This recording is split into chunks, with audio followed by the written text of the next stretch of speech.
some light on. Hey. I think we're live. Let me turn on some light. It's dark up here now. Is that better? Oh, I guess so. Anyway, hey there. Good to see you guys. I know it's been a few days. A lot going on over here. But anyway, I'm kind of pale today, don't I? Very good. Anyway, so, we're going to read a few more chapters of our book over here. This author is funny. I just like her. Her little video was very funny, but when I started reading this, I didn't realize how funny she actually was. So, I forgot my... Damn. I got this. We got to have this break so you can hear everybody. Yep. All right, let me go. Hang on just a second, guys. Just one moment. All right, let's get some light on, some normal light on. Why is that such a weird color? Let me fix this color over here. It's not very good. I don't know what's wrong with it. I look all weird. Okay. We have to go to general over here. Let's fix our color. Okay. All right. Camera. Let's see. Where do you fix this? General. Visual effects. Okay. There we go. I think that'll take care of it. I hope so. Let's see. Is that better? Maybe. Maybe not. It's kind of dark, huh? I don't like that. All right. Here we go. Maybe that'll fix it. I don't know. We'll, move this. I'm going to put a big old lamp over here. We're trying to redo our living room a little bit, the little family room a little bit, because we switched out some pictures and stuff. My husband had bought this really nice piece of art from the bank, and he wanted to bring it home for the living room. Well, I'm not really a fan of this piece, but it looks like it might be staying in the living room. So I was trying to move things around and make it look better, but I just don't like it. It's just this big giant fish picture that he bought it in this I bought it at this auction thing, and I just don't really care for it, So anyway, let me make sure that we're sounding okay. Let me turn this back on for a second. Oops, there we go. I really am enjoying House and Trial, but I needed to stop and come live this morning before I go back and listen to the word case studies and her presentation of the Adelson trial. So I'm going to go over here. Let me see. Woo! Okay, let me check this. Okay. Now, let me go back over to myself. Wow. I don't even think I put up a thumbnail. You see how silly I am? I just kind of started without even thinking. Okay, I think I need to turn this damn music down again. It seems a little too loud over here. Let me take care of this. Media. All right. It always seems... Okay, is that better? Yeah, okay. I think that is better right there. All right, now I'm ready. All right, so today we're going to just read a few chapters from our book. I really need to get through it. And we're going to talk about a few things that's going on out there. And why am I so dark looking there? Ugh, it's so bad. Let me try to change this background and see if that fixes it. It's just kind of like you can't even see. It's really bad. Okay, let's see, media assets. You can do it over here. This one better? No, I just want to get rid of that circle right there. Just put the whole big old face on up there. Let's just go ahead and take care of it that way. Style. Maybe this will get rid of it. Let's see. Does that work? That's a little better. Why can't we just have the whole face? Why does it have to have any of that? I don't know. Let's see. Let's change that color right there and see if it'll get better. Blue. I don't know. Not better. Black. A little better. All right, that's fine. But I really would like just the whole face there. I don't really... Let me see if I can do it this way. Oh, my Lord, my Lord, my Lord. Speaker view. Okay, I guess we'll just go with that. It's fine. You go back to state. Okay, we'll just go with it like that. I don't really like that small one. But today I'm not going to spend a lot of time changing that right this minute because that takes away from my time to be able to spend with you guys reading our book and talking about it. So... And here we go. I'm going to get this on out, and I'm going to get back to where we left off. Last time, I think let me see where I left off. I'm telling you, I just laughed and laughed and laughed after reading this book. It is just funny. So today, we're going to start back on, let's see. I think we got through chapter 3 over here. Let me look. Let's see. All right, let me see where I was. Okay. All right. Okay.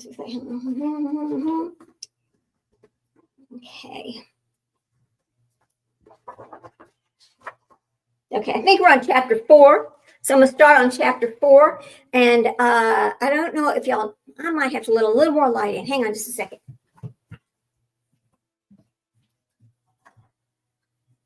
That might be better right there. You know, I'm dealing with a little bit of eye problems. And so sometimes I make little mistakes reading, but it's because I have got I'm not sure how many people are familiar with this, but I have macular degeneration. So, and I was in this eye study. And I think I've talked to you about this once before. Well, I was in this eye study where they put this little thing in my eyeball over here.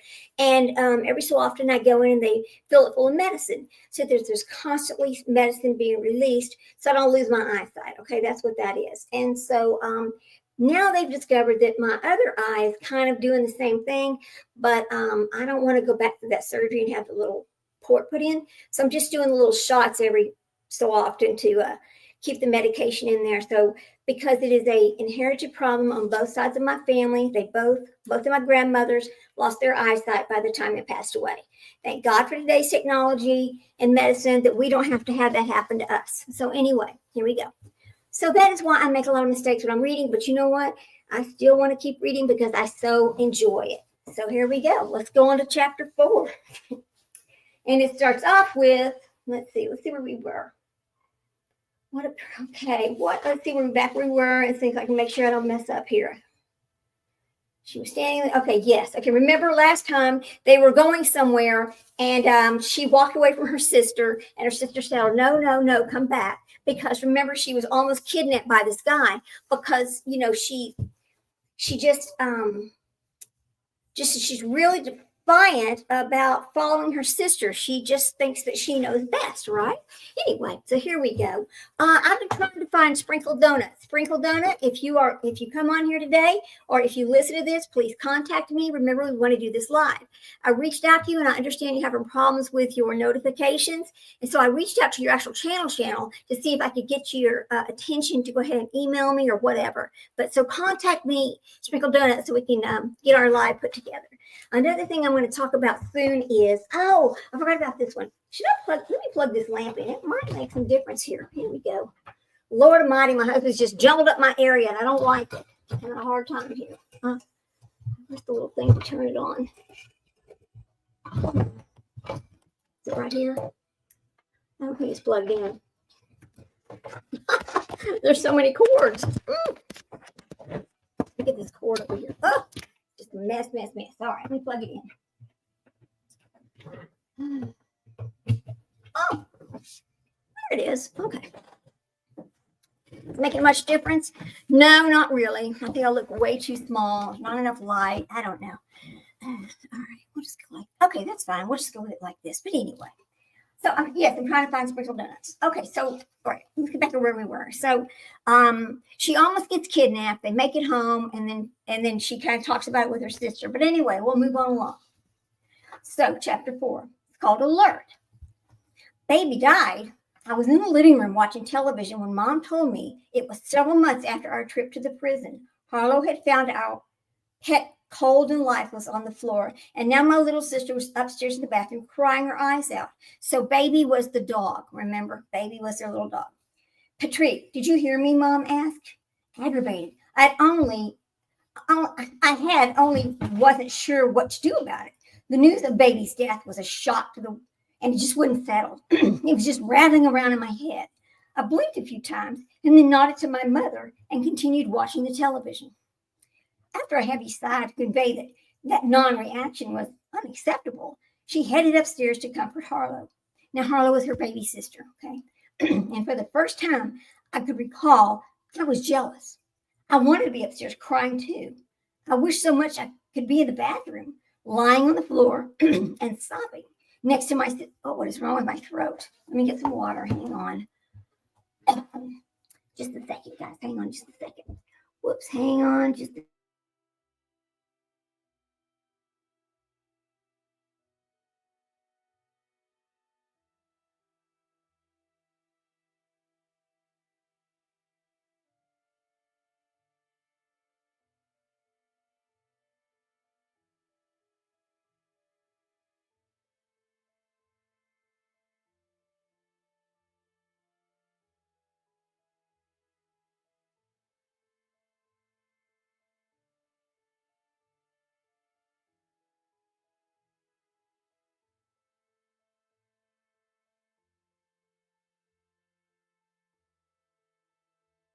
Yep, made him an error right there. Okay. What I'm saying is, you have to remember people like her are missing feelings and emotions that we feel. They don't have any way of knowing what that is because it's like this void in their and the way their brain works, and so they don't feel it. They don't understand the people who do feel it. Okay, here we go. So she goes, and for the first time I could recall, I was jealous. I wanted to be upstairs crying too. I wished so much I could be in the bathroom, lying on the floor and sobbing next to my sister as waves of authentic grief washed over us. I knew I was supposed to be at least visibly devastated as my sister. So why wasn't I? I looked at my reflection in the sliding glass door.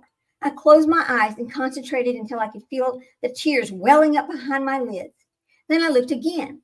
That's more like it, I thought. I mean, she talks about often how she has to just mimic the feelings or the appearance of the feelings that she should be feeling so that she fits in, right? So the people don't talk about her being different, because as young as like 7 years old, she discusses that people realized that she was different, which that kind of makes a lot of sense when you're talking about these type of children. They know they're different. They grow up different. Their whole life is different. So she looks at her reflection in the sliding glass door. I close my eyes and concentrated until I feel tears welling up behind my lids. Then I looked again. That's more like it, I thought.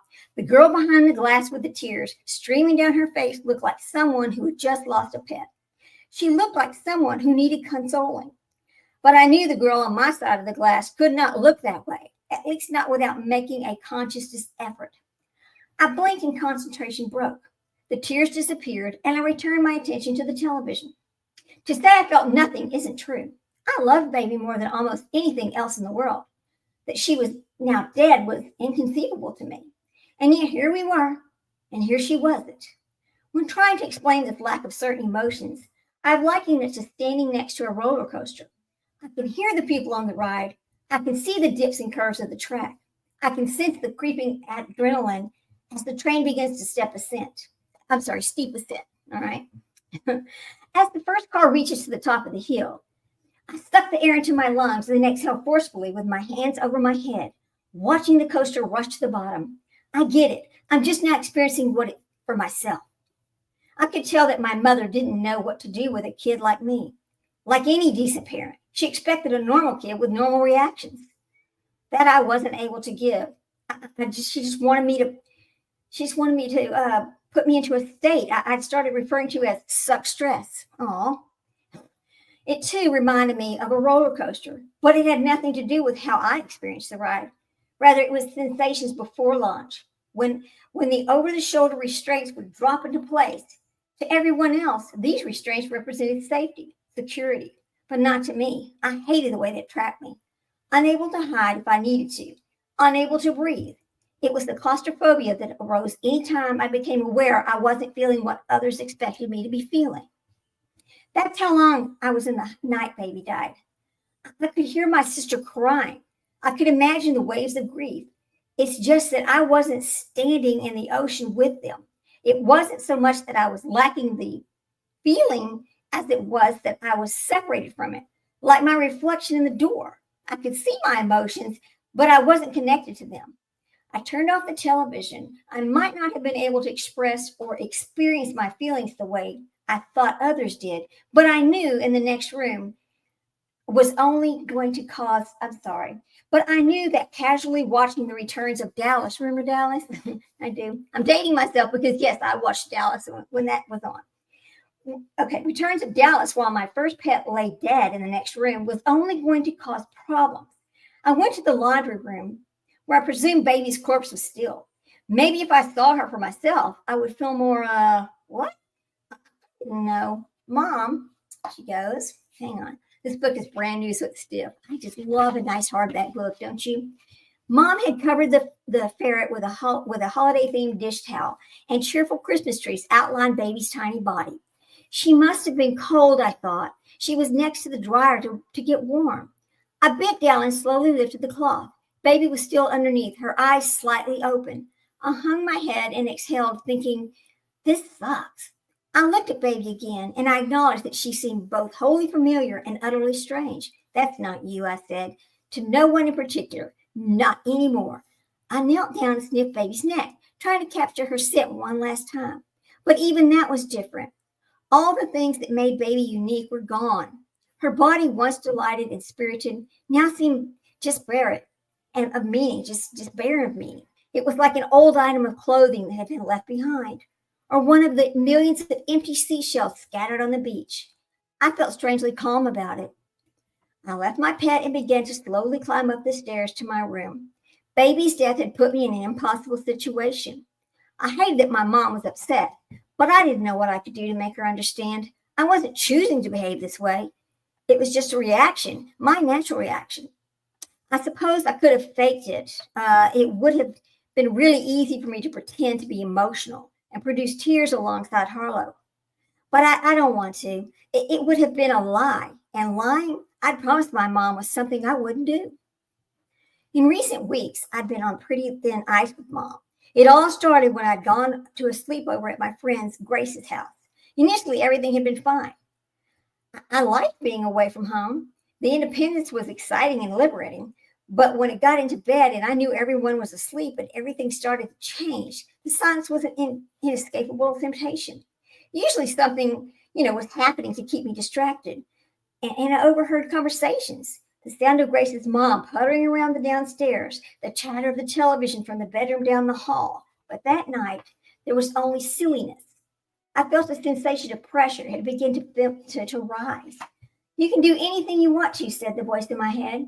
It was true. In the dark, with everyone sleeping, I was completely at liberty. I could get to Grace's bike from the garage and take midnight cruises around the community. I could spy on the neighbors without any adults to deal with or my sister to guard. There was nothing to stop me from doing something outrageous. Only I don't want to do something outrageous. I thought angrily. I rubbed my feet together beneath the covers. Typically, it helps me relax. But that night, it had no effect at all. And now I'm going to say a bad word because she has this in the book. So trigger warning, guys. But that night, it had no effect at all. This is fucking bullshit, I said out loud. I grinned at the audacity of the foul language. The words sounded so strange coming from my mouth. You love it, said the voice inside my head. It was true. I did love it. The voice in my head was not coming from some alternate personality. It was my voice, my dark side. I felt the warmth of devilish possibilities fill me as frustration gave way to excitement. Opportunities like these don't happen all the time. Even though I wasn't necessarily amped to go on a late night exploration, God knows where, I just knew I couldn't stop myself. It was a very specific feeling. It reminded me of how I felt when my room was in the disarray. Even if I didn't feel like it, I had to clean it up. And now I had to jump at the chance to feel something. Remember, she talks all the time about not feeling anything. So she just strived to feel something. So these bad actions or these things that she was doing gave her the sense that she was feeling something. And it's okay. So this is something she discusses a lot. Okay. So she goes, is this how those guys in the prison felt before when they were in jail? I wondered. Like they had to do stuff they weren't supposed to, even when they didn't necessarily want to. I thought about them sleeping soundly in their tiny cells. From where I was sitting, it didn't seem like that bad. They got it easy now, I thought. Trapped in a jail, their dark sides could no longer force them to do things they didn't feel like doing. Not like me. Not like now. In a strange way, they were free. I was almost envious. My head jolted slightly, and a solution popped into focus. I didn't have to do bad things that night, or any other night for that matter. I just needed to go home. There, under Mom's watchful eye, I could get into trouble even if I wanted to. And I didn't want to. I just needed to be constrained. I just needed to be at home. So she's talking about the night she went to the sleepover, and she just left in the middle of the night. Of course, everybody was upset with her, and therefore she does not get invited back. I can kind of understand that, right? Breathing a sigh of relief, I crawled out of bed and snuggled over where I'd stashed my overnight bag and found a pen and paper and scribed a note, propping it up on Grace's bedside table. Once she read it, she believed I'd gotten sick in the middle of the night and got home. Selective honesty, I thought. I picked up my bag with a satisfied sigh and headed for the door. Grace's house wasn't far from mine, so I didn't think Mom would be upset about it. I could have done something bad. I thought. I stepped into this cool night. Instead, I decided to do the right thing, to be a good girl. I couldn't wait to tell my mom. She was leaning against the kitchen counters talking to Paul when I walked in. The two of them were laughing for a second. I thought they were happy. I came home, but one look on her face and I knew I was wrong. Why? Mom almost screaming. Why are you here? I tried to explain, but the scene quickly devolved into chaos on her part and confusion on mine. Paul tried to mediate, but Mom ended up dropping her wine glass on the floor and racing upstairs to her room, sobbing. Paul followed, shouting after her. Meanwhile, I stood frozen, glued in my spot near the front door, unsure what to do next. So remember, she's at the party when they were still in San Francisco, and she walks home, and her mom gets upset and tells her, don't ever do this again. But here we are. She's moved to Florida, and her mom's got a new boyfriend, and so she's finally invited. She's finally she's fitting in with the other children. She finally gets invited to an overnight. And once again, she leaves the overnight and comes home when her mother had expressly told her, do not ever do that again. Okay, just to catch up where this is coming from, right? So Paul tried to mediate, but Mom ended up dropping her wine glass on the floor and racing upstairs to her room. Sobbing, Paul followed, shouting after her. Meanwhile, I stood frozen, glued to my spot near the front door, unsure what to do next. I should have just lied, I whispered. Based on Mom's reaction, it would have been the smarter choice, the safe choice, observed my dark side. I cleaned up the mess while I considered my options. Should I return to Grace's? Should I try to talk to Mom again?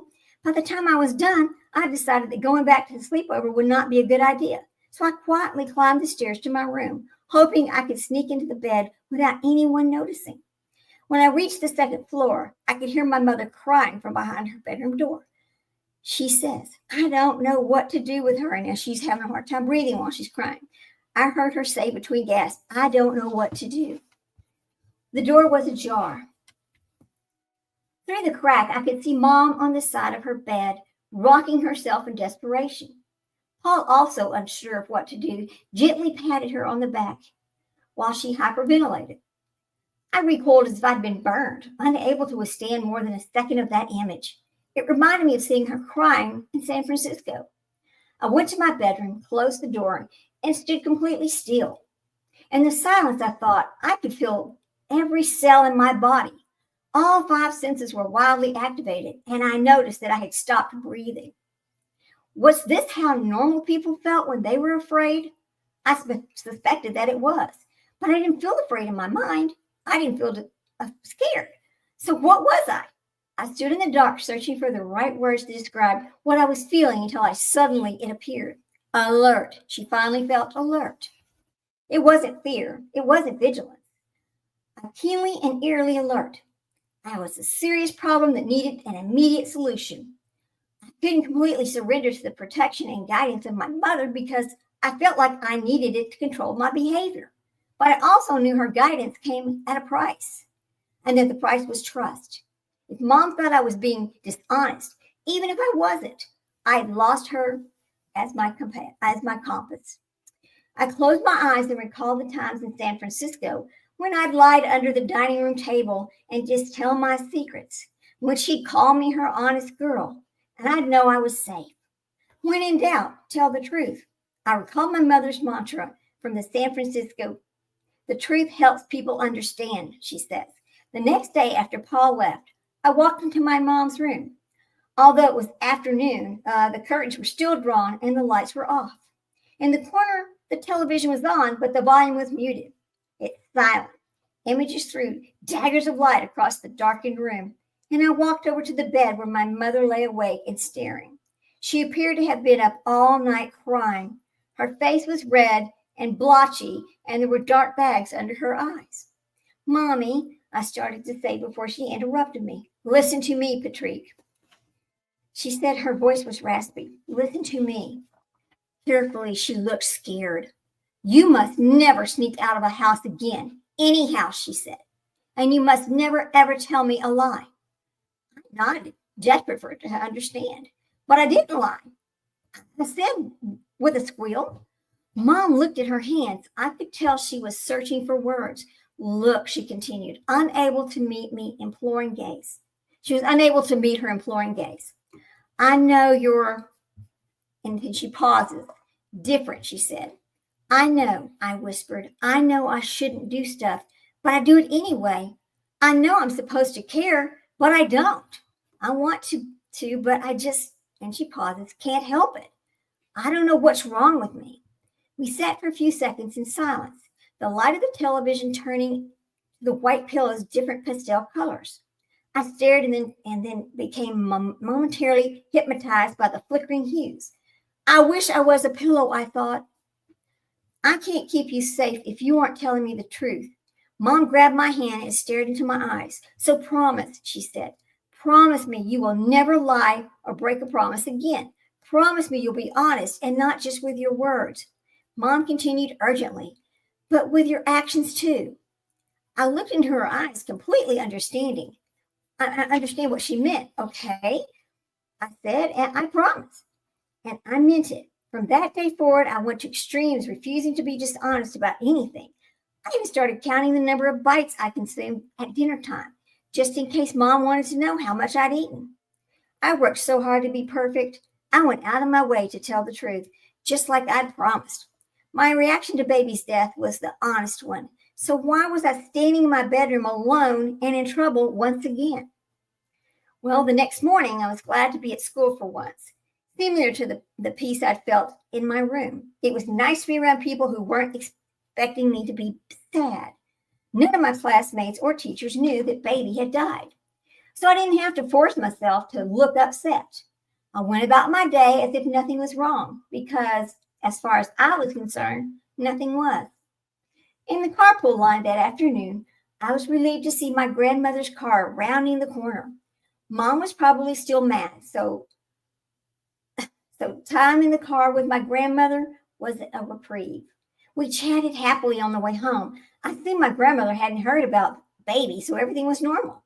But when we turned the corner onto our street, I noticed something strange. Mom's car was parked in the driveway. Why had Grandma picked me up? If my mother's at home. I got out of the car and ran up the pathway to our townhouse. Before I could push it open, the door swung briskly inward. My sister stood smiling on the other side, a popsicle in her hand. She gave it to me.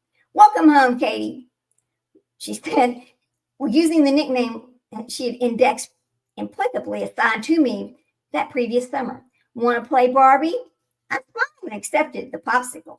Over her shoulder, I could see Mom in the kitchen making something to eat. She had yet to acknowledge me. Mommy, I said, walking inside, why don't you pick me up today? Mom didn't turn from the corner where she was carefully slicing a tomato. Because I was busy with your sister, she replied. Doing what? I said, looking at Harlow. Making popsicles. Mom shook her head, transferring the tomato to a bowl. She said, we buried baby, actually. Oh, Lord, so they had to bury the little ferret. That's so sad. She goes, we buried baby, actually. I froze.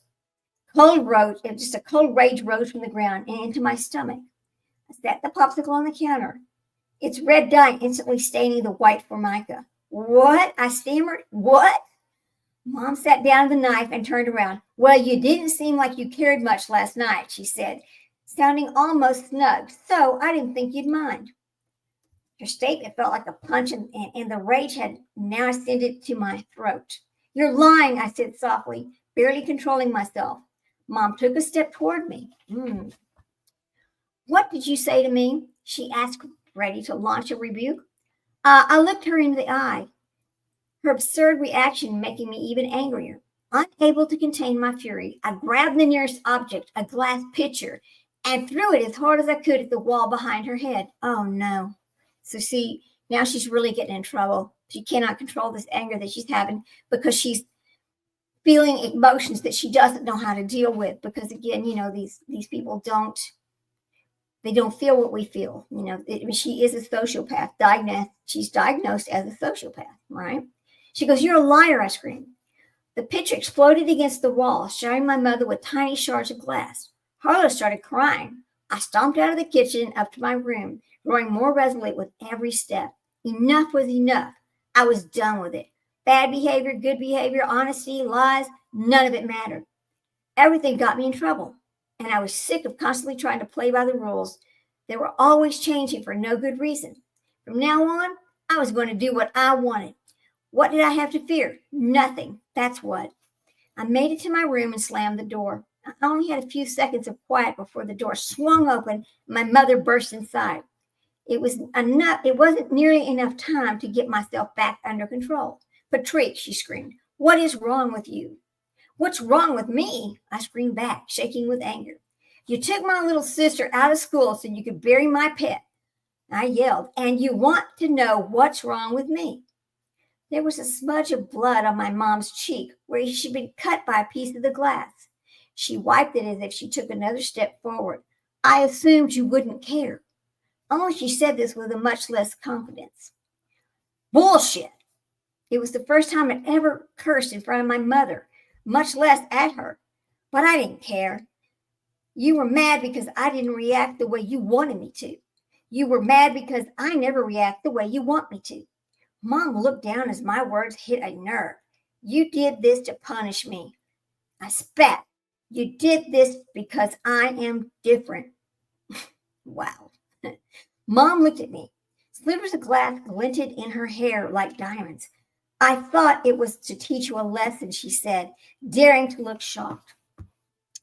And what lesson is that? I asked, stepping toward her, that I should be more like everyone else, more like you? I laughed hysterically and shook my head. Hang on, guys, just a minute. She goes, I laughed sarcastically and shook my head in mock pity. You're a liar who insists everyone else tell the truth, I said. You're a cheater who demands everyone else play fair. I paused for effect, then sneered. I'd rather be dead than to be like you. My words dropped like the blade of a guillotine. My mom's face went white, and she backed toward the door. Her expression had changed into that look. You know that look. You, she said, barely able to breathe, are a nightmare, she shouted. You stay in your room. She slammed the door and ran down the stairs. I waited long enough to make sure that she was gone, then defiantly strode out of my room. Blood pumped fiercely through my veins as I walked down the hall. It galvanized me. I had loved the confrontation. The rest of my family avoided conflict, but not me. I found it exciting, even delectable. It made me feel powerful. You want to take something from me? I thought, walking calmly into her room. You want to take something precious and make sure I never see it again. I crossed the dresser where she kept her favorite things. Well, I can do that too. In the top drawer, she kept her favorite. In the top drawer was a pair of ruby earrings that she had since she was just a child. My great-grandmother had given them to her, and they ranked among her most precious possessions. I took them into the bathroom and flushed them down the toilet. Oh my gosh. See, she does a lot of bad things, and it's just because she doesn't know what to do. This child went through a lot. I mean, she's funny, and a lot of the things that she's writing about is funny, but this is not funny. And I almost feel bad for her and her mom because they don't know what to do. They don't know what to do here. So she's flushed these beautiful earrings down the commode, and you cannot retrieve them. They're gone now. Okay. So she goes, back in my room, I leaned against the door and stared at the opposite wall. My rage was dissipating, as all of the frustration and tension that had been building since baby died.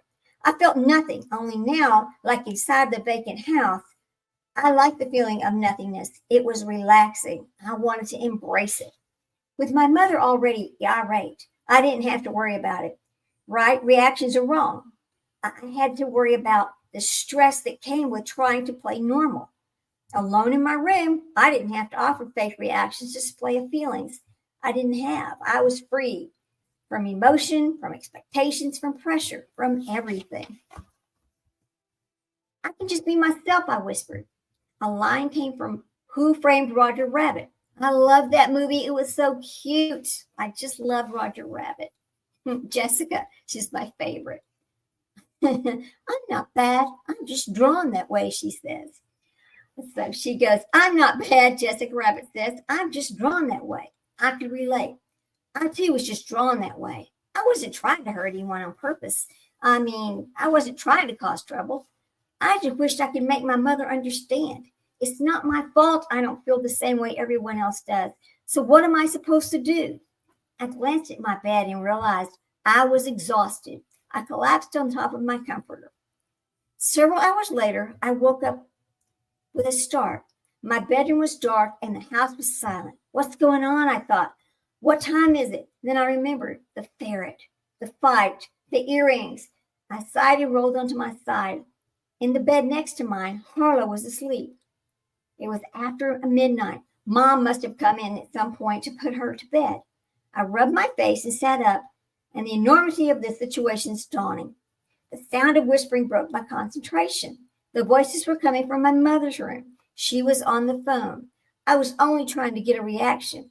I heard her say, sobbing quietly into the receiver, I know I went about it the wrong way, but I don't know what to do. She doesn't seem to feel. She doesn't seem to care. And then she pauses about anything. My mind raced. I stepped into the hallway and crept closer to my mom's door, hugging the wall so she couldn't see me. Baby died, she continued. Harlow has been beside herself with grief since it happened. But Patrick, nothing. And that's not all. This afternoon, she threw a picture at me. Last month, they called me from school because she locked some kids into the bathroom. And then out loud, I don't know what to do. I grimaced. I'd forgotten about the bathroom. The pressure at school that day had been unbearable. It had been building for weeks, and for some reason, no bad act seemed to ease the strain. In class, I had felt like I couldn't breathe. The room had felt like it was shrinking and familiarly, through bubbled, it just bubbled to the surface. What if it doesn't stop? It was the question that frequently haunted me. In the back of my mind, I wondered, if I can't get the pressure under control, what will happen next? I thought about the men inside the prison and then remembered the day I'd stabbed Sid. Okay, remember she stabbed a child with a pencil already, right? How quickly the tension had faded and how amazing it felt afterward. And I tried to push the temptation of that release from my thoughts. No, I said to myself, no, no, no. My head felt like it was swelling. I'd figured angrily in class. She'd fidgeted angrily in class. Hoping some air might clear my mind, I excused myself to the bathroom.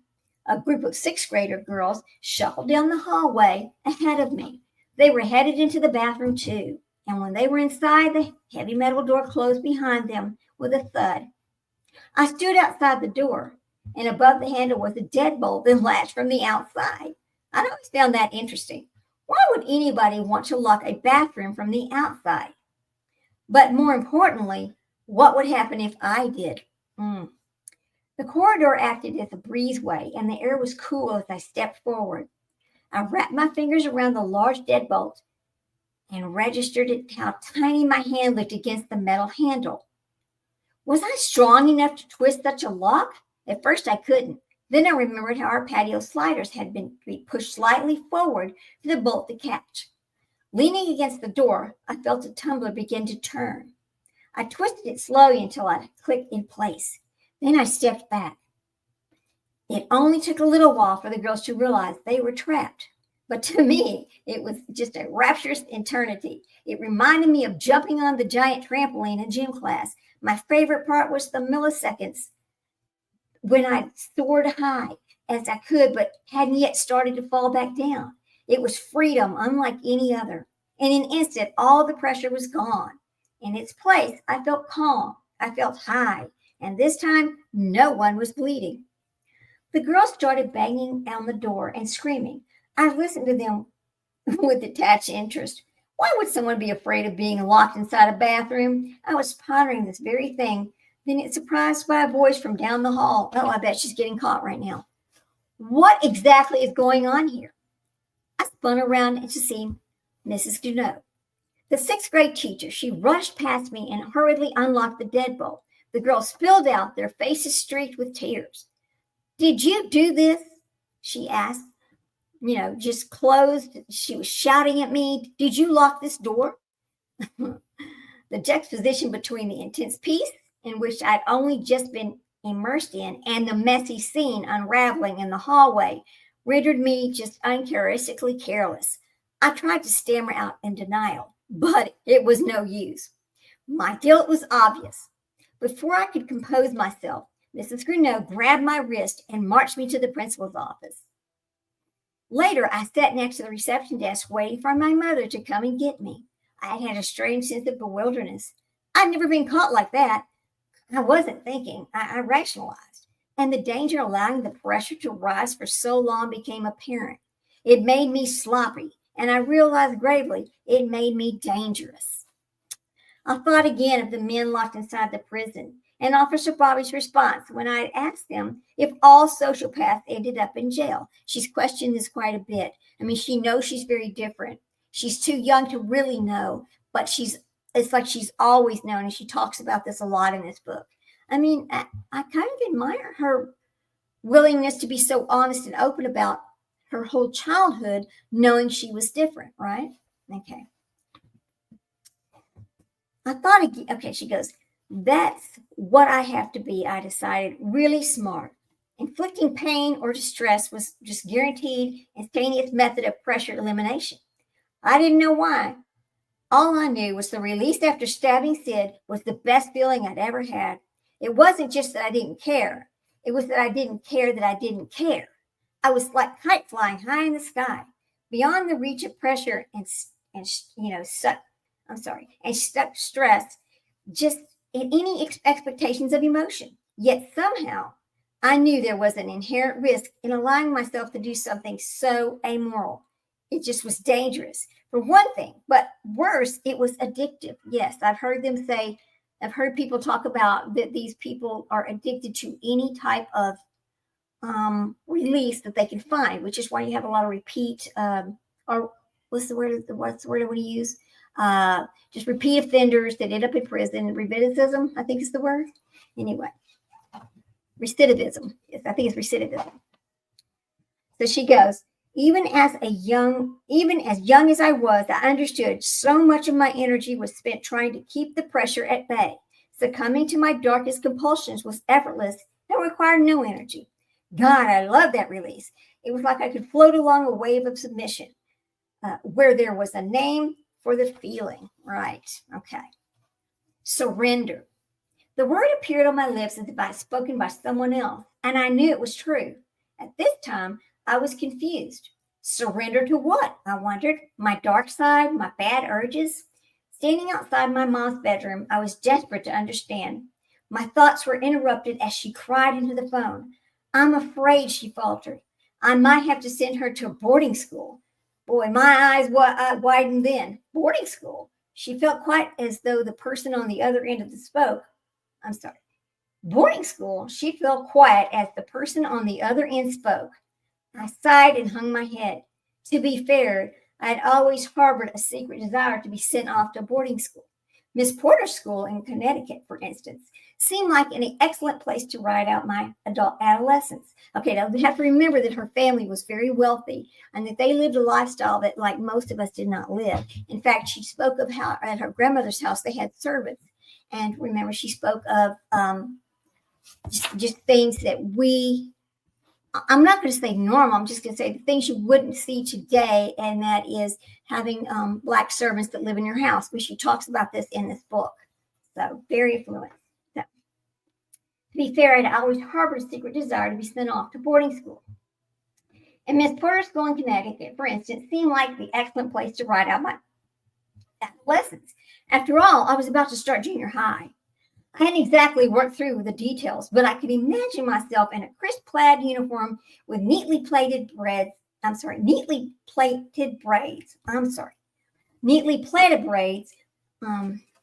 my place for a second. Concealing dozens of locks of friendly bobby pin. A fresh start, I thought. A new place where I could hide in plain sight. It sounded wonderful. And yet I hated the idea of leaving my mother. Despite what I'd yelled in anger and the peace I'd experienced after our fight, I loved my mom. I was leery of the world without her guidance, even as I was reluctantly starting to grasp that her guidance was just an illusion. It would never adequately apply to a person like me. Why can't she just get it? I thought. Frustrated, maybe I didn't feel like I had to constantly pretend to be like everyone else. Maybe if I didn't feel like I constantly had to pretend like everyone else, maybe I could just like hide from everyone else. I wouldn't have to be stressed. Maybe then I wouldn't feel pressure. I wouldn't have to urge to be bad. Why can't she understand? Because she's incapable of understanding, replied my dark side. And I knew at once that this was true. A person like my mother, a normal person with scruples, would never understand what it's like to be someone like me. She could never relate to feeling nothing. She could never comprehend my complete compulsion to harm others or do bad things. Nobody could. Despite my mom's insistence to always want to be truthful, she couldn't accept the truth. And deep down, I knew it was unfair to keep putting her in that position. I realized I had to use the bathroom. Trying to be quiet as possible, I crept over to the toilet and lifted the lid. Then I saw the earrings sitting next to each other on the bottom of the bowl. The water hadn't been strong enough to carry them away. I reached in and grabbed them. As I dried them off, I was filled with understanding from my mom.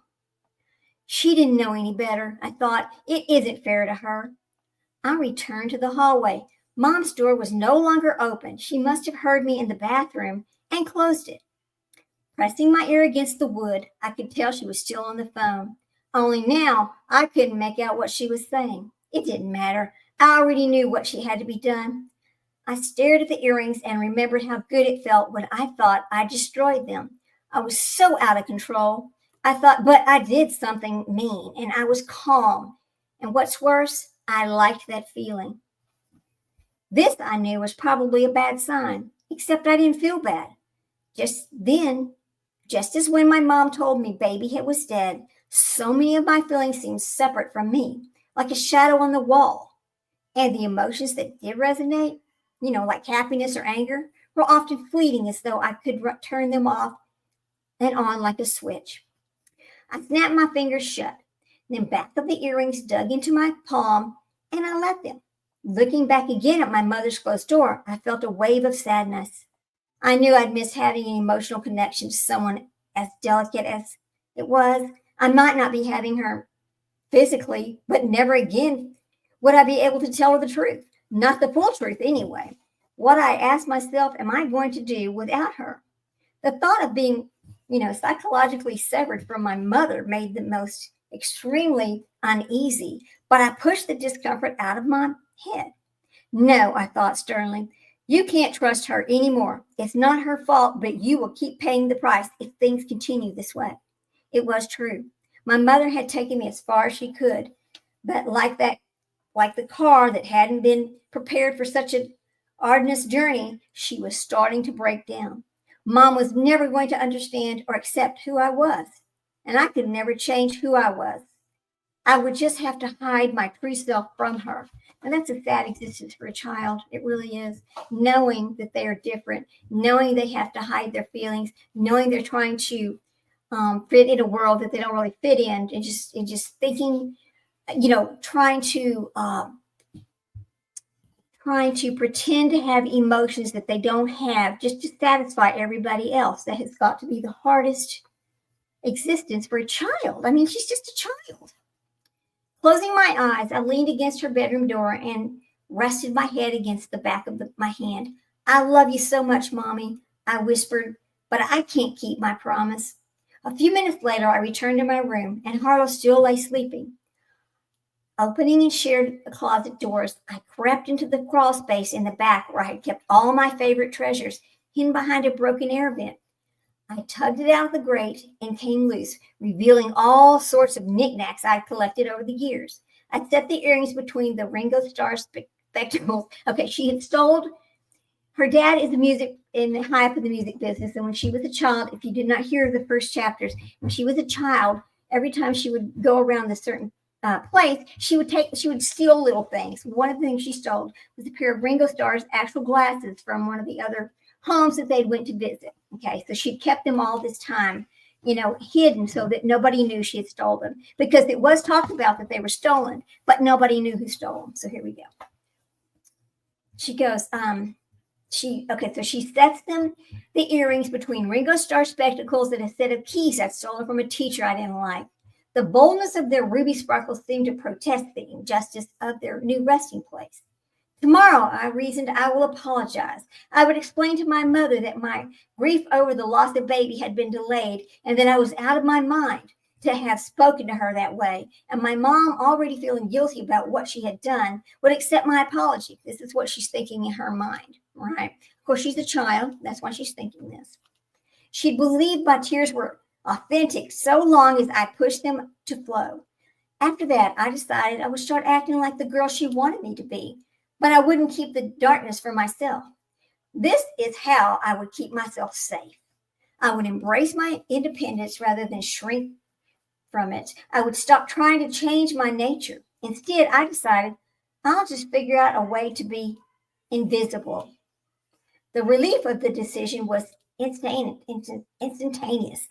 I smiled softly as my throat drifted back into the intense liberations I felt earlier that night, without the stress of having to force normal reactions or the anxiety of rising pressure. I could just be, I like being, just being me. I like being free. And maybe being on my own isn't so bad. I must. After all, I was capable of making good choices. And to prove it, I thought, well, I'll put the earrings back when I would get into Mom's room without her noticing. But as I replaced the grate and crawled out of the closet, as a part of me balked at this decision, Mom might have convinced herself she was only trying to help. But what she had done was downright mean. Now, not to mention premeditated. Actions have consequences, she has always said. My dark side agreed. Considering what Mom had done with baby, maybe she deserved to lose those earrings after all. Boy, this little girl. Stop it, I said to myself, pushing back against the darkness. I'm on my own. I have to be smarter. Exhausted, I got into bed. On the wall across from me was a window that faced the fence, and beyond that was the ocean. I stared through the window and watched as a cat walked along the top of the fence. I wished I was the cat, I thought drowsily. Then before I knew it, I was asleep. All right, now we're on chapter 5. It's called Miss Rabbit. Okay, so I've not read ahead any part of this book, so I'm learning everything you're learning at the same time. We moved a few months later. The townhouse Mom had decided was too stifling. She wanted something different. So after an exhaustive search, she settled on a bigger and better house. This, she said, would be our forever home. Let me get my page ready to turn. Okay. I liked the new house. It had a pool, 3 bedrooms, and on the same floor, so I no longer had to share with my sister. And it was close enough to the beach that I could just still count the waves every night as I went to sleep. My room, with its giant front-facing windows, was like its own little world. The night we moved in, I sat on my bed and stared outside for hours. It reminded me of Lucy's secret passageway to Narnia. And the lion, the witch, and the wardrobe. It's like my own precious entrance, I thought. I could walk right through it if I wanted to, and I did want to. Like my limited grasp of emotion, the concept of boundaries was muddled for me. What's more, it solidified my understanding that I was very different from other people my age. Most kids seem to inherently get the idea of limits. They understood when to stop and when to go. They had an emotional connection to right and wrong. But that was never the case with me, particularly when it came to rules that I felt were open for interpretation, like stealing and lying and breaking into our old house so I could get something I needed. Uh-oh. I wonder if she remembered to clean out her little spot behind the grate before they moved. It was a week after we'd moved. I was sitting in my room unpacking boxes when it occurred to me that I couldn't find my locket. Determined to locate it, I tore the bedroom apart. But after thoroughly searching, the reality claimed here. I'd left it behind in the grate inside my old chest. Okay, so she did not get the thing out of the grate. Here we go. Horrified, I rushed to the kitchen where my mother was putting away breakfast dishes. Mom, I said, I have to go back to the townhouse. I left something in the closet. You can't, honey, she said. Once we've moved out, anything you leave behind belongs to the new owners. There's a law. She shook her head sympathetically. I'm sorry, sweetheart. I stomped back to my room, just stifling with the urge to scream. Fuck the law, I thought. Now, I'm sorry, guys, a lot of trigger warnings here because I'm reading exactly what she is writing, okay? And fuck my mom for not being more proactive, more creative. That locket was mine. I wasn't just going to leave it behind. I knew it would never be found. Unlike everything else behind the grate, I'd placed it underneath a loose brick and an extra layer of security. I'd hidden it so well that even I'd forgotten it was there when I retrieved all my treasures the night before we left. Motherfucker, I hissed quietly. Normally, I was meticulous. I didn't make mistakes like this. I didn't misplace things or lose track of time or forget to grab the only things I really care about from this fucking hiding place in my room before moving away. I mumbled this last part to myself as I kicked over a box of junk from the garage. A bicycle bell rolled onto the floor, and when I saw it, a solution came to my mind. The townhouse was only a few blocks away. Looking at my window, I could see the main road that connected our new neighborhood to the entrance of the old housing community. It's not that far, I thought. I can handle this myself. So that's what I did. A short time later, I stood beneath the bathroom window at the back of the townhouse. I knew its lock was broken. My sister had snapped off the bolt years before, and my mom had never bothered to fix it. The window is too small, she'd said. I'm not worried about that. Any bad guys getting in. So her mother never fixed it because she really wasn't concerned because the window was small, like a child could fit through it, but not a grown person. The pane opened with ease, and I smiled as I pushed it open and hoisted myself inside. Mom was right. A bad guy couldn't have squeezed through that tiny window pane, but a bad girl certainly could. I slid down the wall until I could find my flooring and then waited, listening. It didn't sound like anyone was home. Perfect, I thought. I looked at my watch. I'd promised Mom I'd only be gone for 30 minutes. So it had been 10. This gives me 10 minutes to get the locket and then 10 to get back home. Well, I thought, practicing some new algebra, plenty of time. I pecked out the door to scan the kitchen and the living room. There were lots of boxes and misplaced furniture, but no people. I exited the bathroom and made my way down the hall, through the dining room, and up the stairs. The door to my old bedroom was closed, and for a second, I was lost in nostalgia, remembering the way it looked before we moved. I was so caught up with my Rivera that it didn't occur to me to check the room before I entered.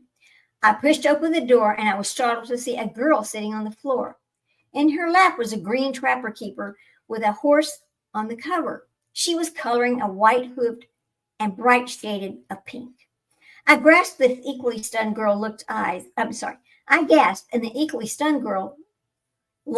with me. She looked about my age. Who are you? She asked. Well, I'm a treat, I said, quickly regrouping. I used to live here. The girl blinked several times. Well, I'm Rebecca, she said tentatively. I smiled, putting both of us at ease. I'm so sorry if I scared you. I laughed and rested my hand on my heart, leaning slightly forward. It was it was a mannerism I'd picked up from Harlow that people seemed to like. I called out, but nobody answered. Rebecca gave me a timid smile. She said, that's okay. My parents must have left the door open. They just ran to the store, but they'll be right back. And she added the last parts quickly, and I could tell she was nervous, but I wasn't. Great. I took a few cautious steps toward the closet. And, hang on a second. What does she say here? She goes, she took a few steps toward the closet, saying, this used to be my room. I'd put my hand on the sliding door. I thought I'd gotten everything out of it before we moved. As I spoke, I pushed the door open, but this morning I remembered that I had left something. I stepped into the closet, so I figured I'd get it. I turned around and knelt down to the front of the grate and yanked it open. Hey, Rebecca, I called. I wanted to keep an eye on her to make sure that she didn't do anything stupid. She took a look at this. She appeared in the doorway next to me. What is that? She asked, eyeing the hole in the wall. Well, I used to use this as a secret hiding place, I said. You can too if you want to. Rebecca stood behind me as I removed the loose brick and carefully recovered the necklace. I wrapped it in my hand across the locket and squeezed. To my relief, it was overwhelming. Oh, wow, she said, that's cool. I carefully replaced the grate and stood up. Yeah, I said, it's an awesome secret. I waited for Rebecca to say something, but she only nodded. After a few impatient seconds, I smiled politely and then maneuvered past her back into the bedroom. I paused at the door. Well, I said, see you around. Rebecca smiled. See ya. I waved and walked back out of the room. Then I raced down the stairs and out the front door and made it home to my unexpected mother within seconds to spare. Woo, that night with the locket safe in its new hiding place, I lay in my bed and thought about my adventure. That was awesome, I thought, and the reason I theorized was because my errand hadn't been set in motion by the feelings of pressure. This bad thing she goes, the bad thing I did wasn't something I'd had to do. Quite the contrary, it was something I'd wanted to do. I knew what I wanted to do was technically wrong, but I didn't care. I didn't feel bad about it at all. In fact, I wanted to do it again. I was starting to understand why doing bad things made me feel something. However brief, it connected me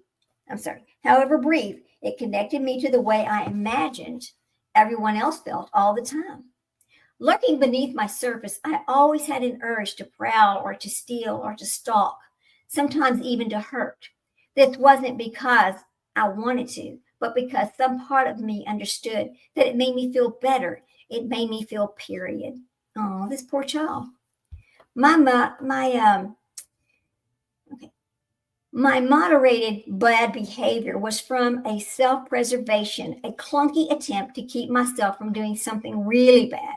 Most of the time, such behavior had occurred at random. Because I was always trying to maintain that tether with my mother, I'd always been careful never to engage in it unless I had to. But now things were different. Without the burden of needing to be good for my mom, the idea of freedom was exciting. The problem was I wasn't quite sure how to moderate my action. How to modulate her action, she says, not moderate. My eyes are getting a little tired, but I'm going to keep going because I just love reading. I just love reading this book. It's just interesting, and I hope y'all are enjoying it. I mean, I know that this is a little different. A lot of people don't want to sit around and listen to somebody read a book during the day. But, if you're listening to this while you're going down the road, coming home from work or whatever, I hope you enjoy it. That's all. The name, really, it is just facts or not facts, right? These are absolutely facts. It's facts about her life. She is a sociopath, and so far, she is a little bit of a criminal, as usual. Most of them are. Anyway, but not all sociopaths take the lives of others, right? A psychopath is more likely to take the life of somebody else. Just a little factoid anyway. So she goes, because I was always trying to maintain a tether with my mother, I'd always been careful never to engage it unless I had to. But now that things were different, without the burden of needing to be good for my mom, the idea of freedom was exciting. The problem was I wasn't quite sure how to modulate my actions. Alone and with nothing and no one to stop me, I was aware my dark side might take things too far. But what if, instead of working so hard to try to beat my dark side, I just opted for a treaty? My mind drifted to my grandfather's farm in Mississippi and the wild horses that he trained to be ridden. They're mad at first, Granddaddy all once explained. We were standing in the grassy paddock near the barn. A young horse was standing next to the fence. I watched as my grandfather approached him and carefully slipped a halter around his neck. The horse objected, but then settled. They kick, gradually continued softly, they buck. They try to throw you off, but if you're consistent, you can gain their trust. He tugged slowly at the halter, causing the animal to gently lower its head. You introduce the pressure so they learn to release the will, as he demonstrated, and most importantly, Granddaddy reached into his pocket and pulled out a handful of sugar cubes. You reward their progress to encourage obedience. The horse munched eagerly on these treats, and I giggled. And then he said, winking, is how you break a horse. Okay. Sitting in my room, I decided I would use these steps to deal with my dark side, except I didn't want to break her. I wanted to tame her. I decided to start that night. I got out of the bed and I opened the giant windows. The sound of the ocean filled my ears with the wind rushed in, just planting that soft air kisses on my face. As I expected, the urge to crawl through and disappear into the night was nearly impossible to resist.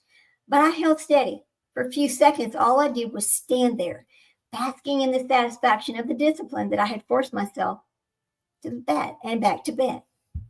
Things continued like this for weeks.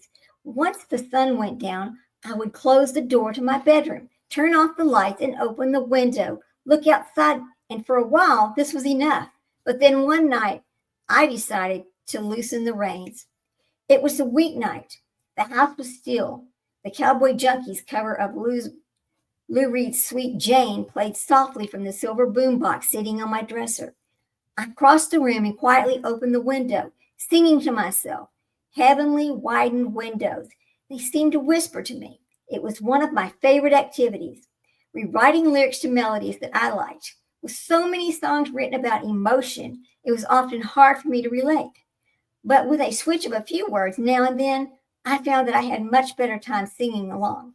Heavenly widened windows seemed to whisper to me, I sang again, and I smiled. Crawling up the wall onto the ledge, I pushed away the screen and pulled at myself sideways onto the windowsill. I stared at the street. The moonlight drew a line down the center of my body and illuminated my left side with a bright glow. Half light, half dark, I said with a grin. The equilibrium was invigorating. I leaned back and gazed across the yard to the sidewalk, spying on all the people walking at night. Our street, so close to the beach, saw a great deal of foot traffic. There must have been a dozen pedestrians passing by that evening, but they couldn't see me. Hidden in the shadows of our front yard, there's large oak trees. I was invisible, even to someone looking right at my direction. Yet there I was, watching. Who were these people? I always wondered, what were they doing? Where were they going? I wished I could find out. Then it dawned on me, maybe I can. It was the man with the German Shepherd. I'd seen him several times, and he had found him so interesting. Was he married? Did he have kids? Where did he live? It couldn't be far. He walked by almost every day. I watched him as he crossed in front of our house. And then, without really thinking about it, I inched my foot from where I rested against the outside of the window and dropped down to the ground. The action was so much simpler than I'd anticipated. I paused and waited for something to follow it, like a rush of excitement or my mother's voice screaming at me to get back inside, except there was nothing. I was on my own. I turned my body and dropped out of the other foot. The garden had sprinkled mulch around the bushes in front of my bedroom window, and the pieces felt like wet beneath my bare feet. It occurred to me that I needed shoes. I should have grabbed a pair, I thought, but the man and his dog were moving quickly, and I didn't have much time, so I left. A calm sensation passed slowly through me as I followed him. It feels so good to feel, I thought. I quickened my pace. He was standing on the intersection a few houses down the street, and I didn't want to lose him. When he turned, I could no longer see him. I began to run. The hem of my nightgown got wet as I raced across the lawns, taking a shortcut through neighbors' yards until I saw him again. He was walking up the driveway to a house on the street behind mine. I'd never seen it before. The garage door was open. It stayed that way even after the man walked inside and into his kitchen, where a woman was waiting. From where I stood, I could see it all through their living room window. I shook my head. Why do people leave their curtains open when the lights are on after dark? I thought it was like an invitation. The man kissed the woman who was putting a baby into a high chair. They're a family, I observed. I moved closer to get a better look. Was that baby a boy or a girl? I couldn't tell. I took a few more steps until I was only inches away. The woman was opening a bottle of wine, and the man was smiling at her. It all looked so normal and wonderful. One day, I'm going to be just like them, I thought. Hey, someone shouted, what are you doing? I whirled around to see an elderly couple down the street. They walked by my window several times each week with a younger man. I assumed it was their son. I stepped away from the window. The full moon turned my light blue nightgown into a brilliant white. making the man uncomfortable. He hadn't expected to see a young girl. I winked and brought my index finger to my lips to say the word shh. I whispered playfully, "We're playing hide and seek." Then I shot him a wicked smile and took off running. She was running across the yard and opened into a park. I knew I was only a short distance from my house, the moonlit path, and in no time I was crawling back through my bedroom window. In bed that night, I was pleased with myself. I had allowed my dark side to have some fun, but I'd maintained control the whole time. I imposed boundaries. My dark and light side were no longer conflicting but coexisting, and yet I still had some things to figure out. Breaking into an old townhouse, and following strangers after bedtime weren't the right things to be doing. This I knew for sure. But who got to decide? Who is hurting? I wondered, who is it hurting? If discipline and boundaries were things that kept my dark side in check, then it would seem that outright harmful actions were the only ones that were truly bad. Everything else, I said to myself, is just fair game. I found a notebook and a pen in my nightstand. I just began to make a list. She says Patrick's rules. I wrote, number 1, no hurting anybody. I stared at the page for a few seconds, and then I leaned back in my bed, satisfied. It might have been just one rule, but to me, it was the start of a very important code of conduct. Despite the fact that I'd somehow managed to keep most of my worst impulses in check, I understood all too well that physical altercations with other people had the clearest impact on the pressure in my head. Whether it was stabbing Sid with a pencil or locking the girls in the bathroom, I knew that doing bad things to other people made me feel alive. What time is it getting to be? Let me check that time right quick. Oh, I can't see. Oh, good. We've only been on for about an hour. Good. All right. All the same, I knew that hurting others couldn't be a long-term solution. This, too, was a decision based on self-preservation. Acts of violence, however, effective at reducing the pressure, attracted a great deal of attention and increased my odds of getting caught. I need to find something less extreme, I thought. Indeed, my options until middle school had been limited. As a child, stealing, the occasional breaking and entering, and had been my only outlets for tension reduction. But now that I was older and without the tether of my mother's conscience, I could experiment with other methods. In the months that followed, I continued to sneak out and follow various strangers around my neighborhood because this method of rule breaking was boundaried. I took it to mean that I was finally learning how to maintain discipline, and I was doing it all on my own.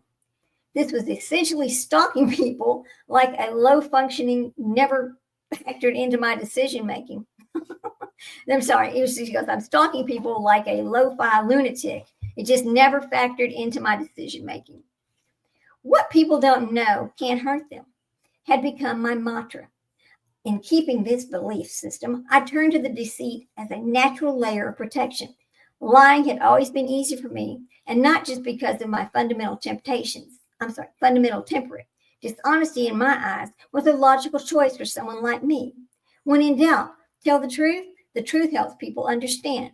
But the more I thought about it, the less I believed it.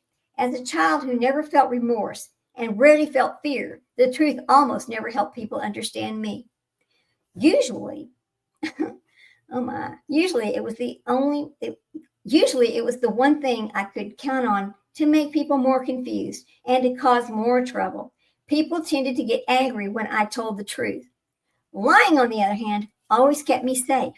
The life strategy reminded me of capture of the flag. It's a game played in school. Groups were divided into teams of opposite sides on the field, and each team had a flag to hide inside the base. Oh boy, I've never heard of this game. I don't know if you have either, but I have never heard of this game. So anyway, let's keep going. Identifying the opposing team's base was the only way to find their flag. And most the obvious way to discover and locate their base, I quickly surmised, was to lie. "Hey," I said to the kid named Everett, as I was casually strolling toward the opposing team, she says. "Where's the flag? It's my turn to guard it."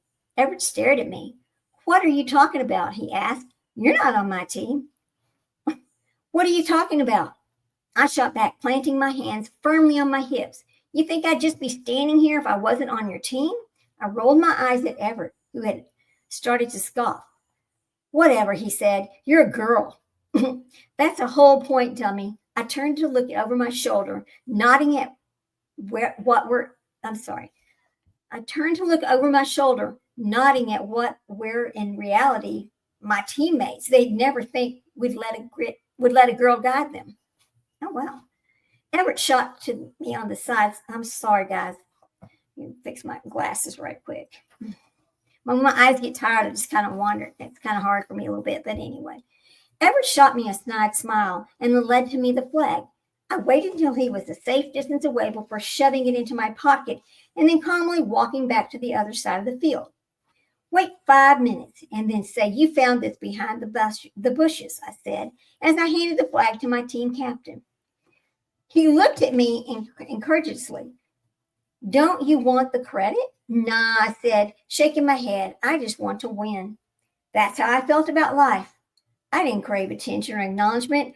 I just merely wanted to achieve my objective, to live on my terms. Lying was clearly the best way to do it. It was a lie having a superpower that I had only recently let myself use. Being dishonest didn't just make me invisible. It made me invincible. It meant that all the things I knew about myself but couldn't change, things like not being sorry or not feeling afraid, couldn't be used against me. I found that I loved being alone with my secrets almost more than anything. I loved being alone, period. Being alone was the only time I could truly be myself and truly be fine. In junior high, we had 3 classes after lunch, all of them led by instructors who were just overworked and overwhelmed long before noon. I'll bet nobody would even know if I wasn't there, I thought. I should just skip them. So later that afternoon, I did. Instead of going to the cafeteria for lunch with my classmates, I just disappeared, nonchalantly cutting through the parking lot and out onto the street, where I just marveled at just how easy it had been. I kept a close eye on the phone when I got to the home. I assumed someone from school would alert my mom. Certainly someone was aware I was gone and they would just call the house. But nobody ever did. Even after weeks of doing this every day, the phone never rang. With nothing to stop me, I decided to make my half days a regular occurrence. I made it to class exactly enough times to turn in assignments and take my test. But most days, I just left campus in search of something more interesting to do. The first few times I walked home, it was nice to have the place to myself. But after a while, it became obvious I needed to come up with a better long-term plan. I need a base, I thought. I was hiding under my bed, waiting for my mom to leave after she unexpectedly turned up during one of my half-day afternoons. She was by then a successful real estate agent and spent most weekdays showing houses to potential clients. My bedroom door was partially open, and I could see her feet moving back and forth down the hallway until at last I heard the garage door close, and I knew the coast was clear. I watched through the window as her car drove away, and then I wandered into the home office, where I knew she kept a list of all the houses she had for sale. I spent a huge chunk of my childhood visiting empty homes with my mother. Bored out of my mind. I didn't pay attention much. But I never forgot how we got inside. On every front door, my mother would hang a little combination lockbox that had the keys to the house inside. Every so often, she'd let me or Harlow enter the code. 09127. I remember. From then on, I continued to leave school early. Only instead of going home, I would just walk to an empty house on my mother's list and just let myself in using the code and the key. Those afternoons were just among the happiest of my life. Sometimes the homes were massive, with sleek hardwood floors, deep marble bathtubs, and warm running water. Other times they were tiny, with musty carpeting, moldy wallpaper, and no electricity. The amenities were irrelevant, and all that mattered that if I was relaxed and unfindable, and no one knew the truth except for me. Why are people afraid of being alone? I wondered aloud one day. I was lounging on the floor of this beachfront property, Ocean air poured through the window, and I couldn't imagine anything more wonderful. I was almost drunk with happiness, and yet a nagging truth kept tugging at my thoughts. I knew what I was doing was against the rules, yet I couldn't bring myself to care. Being in this house isn't hurting anyone, and it doesn't feel bad, I thought. So who is to say that it is? It was the same as skipping school. My junior high was was a notorious cesspool. Fights, sex, drugs, you name it. The place was terrible and everyone knew it. So why is this bad? Why do I need to leave? I wondered. I chose to remove myself from a shitty environment and wasn't hurting anyone in the process. How was that wrong? It didn't make sense. I thought once again of Jessica Rabbit. I'm not bad, I whispered. I'm just drawn that way. That's always so funny. Was there anyone else who was drawn the way I was? Or perhaps more importantly, was there anyone in the world who would like to be a person like me? It wasn't the first time I'd wondered this, despite my comfort with the solitude. I couldn't help but think that life might be more fun if I had someone whom I could truly confide. Many of the girls at school had boyfriends. Would I ever get to have one? Was romantic love even possible for a person like me? And if so, did I care? I would soon find out. All right, we're going to go to chapter 6 now. Estate planning is what it's called. I met David the summer of camp when I was 14. My mother had enrolled me in a creative arts program after I refused to join Harlow at church camp. You're not going to spend the summer sitting alone at home all day, she said. So either you go to camp or you start coming to work with me. Surprisingly, I loved it. The program was held in what had been one of oil magnate John D. Rockefeller's winter homes. A few weeks after arriving, I'd heard a rumor that Rockefeller himself had overseen construction of a series of secret tunnels beneath this house that extended into various buildings around the town. I became obsessed with that rumor and had to know if it was true. So she was going to start searching for these supposed tunnels. In the administration office were the drawer full of documents related to the house. Determined to get my hands on them, I started spending all my spare time hanging out there. I was loitering inside one day, hoping for a chance to snoop, when an achingly handsome boy walked through the door. "How's it going?" he said. It was momentarily speechless. David was slightly taller than me, with hair that matched his dark brown eyes and deep suntan, complemented by this plain white shirt. He was wearing faded peach board shorts and a big ACA Joe duffel bag slung over his shoulder. I wondered if I was small enough to squeeze inside it so he could take me wherever he wanted to. "Patrick," the camp director said as she entered the office and interrupted my bizarre daydream. "This is David. Today is his first day." "Cool," I replied.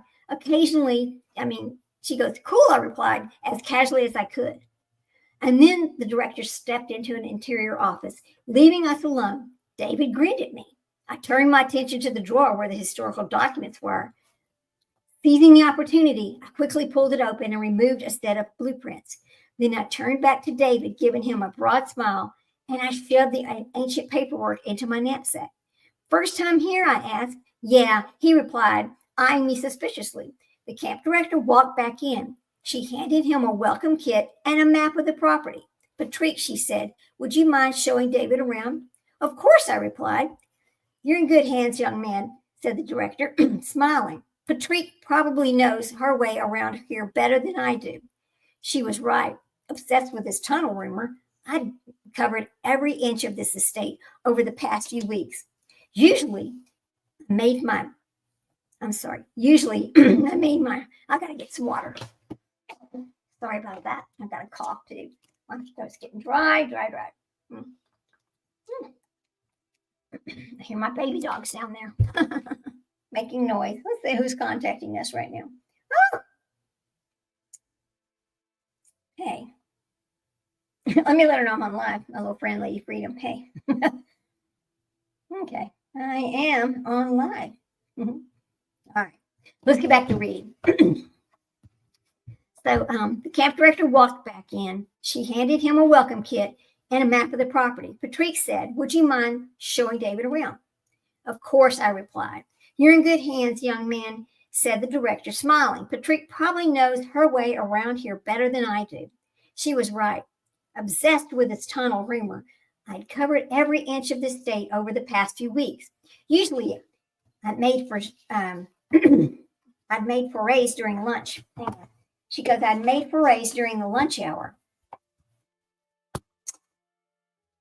Okay. And during breaks and after hours when nobody was paying attention. But thanks to David's unexpected arrival, I now had an excuse to wander the grounds without raising any questions. Together, the two of us roamed the property. Notebook in hand, I diligently detailed all 3 floors of the house, making notes of the rooms and structures that I had matched the blueprints. You sure are thorough," David observed. It was an hour into his tour, and I had yet to show him any actual camp-related aspects of this house. "Well, it's a complex layout," I explained. I guided him down yet another hallway of closed doors. "It's important to know how to get around. Still, I'm not sure I need to see every one of these rooms." Then he added, "Not that I mind, it's just not every day I get to take a walk with such a beautiful girl. Always flirting with her. How cute is that?" His comment caught me off guard. Nobody outside my family had ever called me beautiful. I looked at David curiously. It was such a bold statement for him to make, and one I resoned that just revealed more of him than it did to me. I raised my eyebrows with a smile and folded my arms across my chest. "Can you keep a secret?" I asked. I headed nearby conference room and gestured for him to follow. Inside, I laid the blueprints on the table and told him all about the hidden tunnels and my mission to discover whether the rumors were true. Involving someone else into my plan was risky and highly uncharacteristic of me. Yet something about David made me want to tell him everything. He listened intently. I spoke thoughtfully, looking at my notes and the blueprints. "So this," he said, when I was done, pointing to the section of the outline, "is where we are?" "Yeah," I said. Nodding, I began to make a note of the map. He grabbed my hand to stop me. "Don't write on these," he whispered. "Pencil lead could damage the paper." He grinned. "If we had our own copy, we could just mark it up however we want." He gently let go of my hand, thought for a moment, and then combed his fingers through his thick brown hair. "I saw a copier in one of the offices," he said, carefully rolling up to the delicate paperwork. "You keep watch. I'll be right back." Oh, now he's joining in. After that, we were inseparable. David was heading into his senior year, several grades ahead of me. He worked 2 jobs to help support his mom and sister. He smoked cigarettes.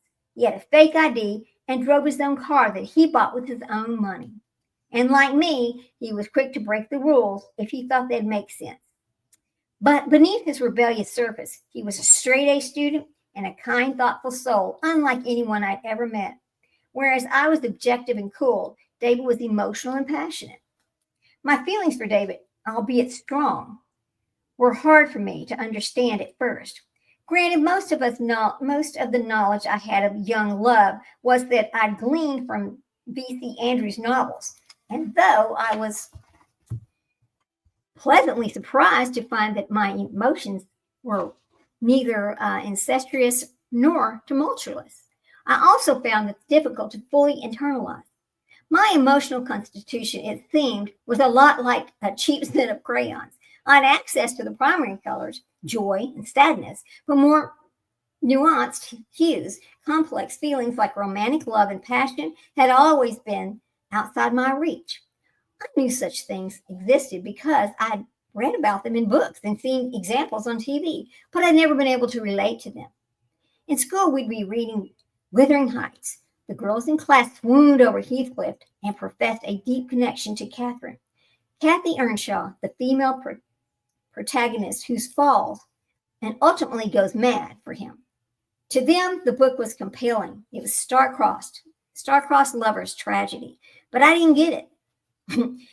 But the night I finished it, I breathed a sigh of relief and tossed the book behind the couch, making a face at my mother. "You didn't like it?" she asked. "Why not?" "Because Kathy's an idiot," I replied. She's a Heather, I said, referring to the classic 80s film. She acts all unruly and wild, but is clearly for show because all she really wants is status and some boring husband. Meanwhile, she's fainting and crying over Heathcliff. She doesn't even understand Heathcliff. I just roll my eyes. He's no prize either, by the way.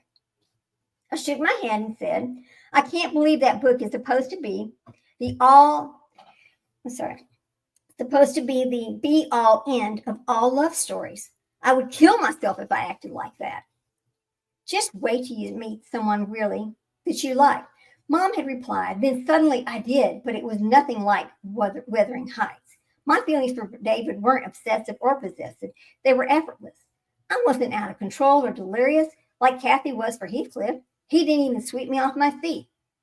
My feet were very much rooted in my place. Maybe for the first time in my life, but the best part was that I had a really cool person whose feet were planted right next to mine. The coolest person in the world as far as I was concerned. Meeting David was like finally solving a complete complex riddle. Oh, I thought, so this is how would be for me. Romantically speaking, David didn't just represent everything I wanted to have. He represented everything I wanted to be. He had the ability to access and express full range of feelings, but never made me feel bad that I didn't. Being with David made me feel whole. I no longer felt like I had to keep my dark secrets to myself. His acceptance made me feel safe, like I could talk to him about anything. So, David said, tell me about this pressure again. It was a couple of weeks after our encounter in the director's office, and we were sitting on the grass. Uh-oh, the dogs are barking. Hang on. I bet you Amazon's probably delivering something. That's a good time to take a little break, I guess, and talk for a second. So anyway, hope you all had a wonderful weekend. Did you do anything fun on your 3-day weekend? You know, my son came home. He finally decided that he was homesick and needed to come home and have some mama food. So he got here on Saturday afternoon, and then he left Monday morning. So it was nice to have him home, but he had only been out of the house for 20-something days. It wasn't that long. But I guess if you've always had your mom right downstairs from you, and you're just all of a sudden being alone all the time or being in an apartment by yourself, I guess it would be strange. I mean, anyway, I was happy to have him home. It was nice. It was a nice feeling. So anyway, we'll continue. I guess they're through barking now. So David says, so tell me about this pressure again. It was a couple of weeks after our encounter in the director's office, and we were sitting on the grass overlooking the river. The Rockefeller estate encompassed a large swath of waterfront property, including a park that backed up to the riverbank. With a vast assortment of willow trees and giant water wheel driven by a winding creek, the park offered plenty of natural hiding places that David and I used to our frequent advantage as we got to know each other. That day, he had brought a portable CD player, and we were listening to the Smiths. I raised my eyebrows and reached out for a cigarette, dangling from his lips. Taking a long drag, I dipped my foot into the stream and wiggled my toes to the water to the beat of the music. It was the first time I'd ever told anyone about the stuff that went on inside my head. Oh, boy. So she goes, I'd never told anyone. And I was surprised to find that I liked talking to him about it. It made me feel grown up. There's not much to it, I replied, doing my best not to cough and that smoke. I had tried casually to exhale. I'd been feeling it for as long as I can remember. All right. David frowned. Oh, okay, he pressed. But what's it feel like? I looked down and tugged at the grass as I thought about how to respond. The blades felt like tiny satin swords just between my fingertips. It felt like the full pot of water on a hot stove. I cautiously began. At first, it's flat, but then the tiny bubbles start to form. I grimaced slightly as I forced myself to explain things in detail. By the time it's simmering, I start to get really antsy. I continued, because I know I have to do something to keep it from boiling over. Why, David asked. What happens if the water's boiling over? I get violent, I answered. I'd never admitted to something so unfiltered. It was so liberating and terrifying to do so. For a second, I thought I might have revealed too much, but David simply nodded. So you do little things to keep the water from boiling over, he replied. Like when you went to what's her name's house and stole that statue. David snapped his fingers as he tried to recall the story I told him. Amanda, I reminded him. It was a trophy, not a statue. She was the star cheerleader at my school. I'd earlier recounted that to David, and I'd hated ever since that she spotted me leaving campus one time and ratted on me to the principal. I'd managed to get out of the trouble, but I'd never forgiven her for poking her nose where it didn't belong. Okay. Amanda lived in a giant house, just not too far from mine, and her parents always left the garage door open. One night, on one of my excursions, I'd snuck into the garage, crept into her house, and stolen her cheerleading trophy, her most prized possession, from the living room. She's dangerous, isn't she? She's just going to go in somebody's house and steal something? David shot me a mischievous grin. After camp was over, you have to take me on one of your expeditions, he said. Why don't you come with me to Amanda's? I taunted, mimicking a provocative tone I'd heard on a rerun of Moonlighting, a shadow my grandmother's liked to watch. I'm sorry, let me just say that over because that made no sense. I taunted, mimicking a provocative tone I'd heard on a rerun of Moonlighting, a show my grandmother's liked to watch, and David snickered. You can help me put the trophy back, I told him. That'll really twist her up. Jesus, he laughed, you're dark. The speakers erupted with, how soon is now? I jumped up to sing along, interjecting my own lyrical interpretations. Oh my God. I jumped up to sing along, interjecting my own lyrical interpretations. I am the queen and the heir of a numbness that is criminally vulgar, and the queen and heir of nothing in particular, she's singing. I increased the volume and belted out, you shut up, your mouth. How can you say I go about things the wrong way? I'm human with no need to be loved, not like everybody else does. David grabbed me by the waist, pulling me into his lap. He gazed at me intently. Is this how you really feel about that? I looked at him, perplexed. The truth was, I didn't know. I knew the girls in school and characters in movies talked about love as if it was some type of life force, something they needed to be happy. But I'd never felt that way. Love to me was like a beautiful assortment of lifeless couture behind that thick pane of department store glass. Certainly, I could appreciate it. I acknowledged that my mother always seemed happier whenever her boyfriend was in the town, and movies that ended with a romantic resolution always seemed to be the most popular. And I thought, well, I had never had much use for it.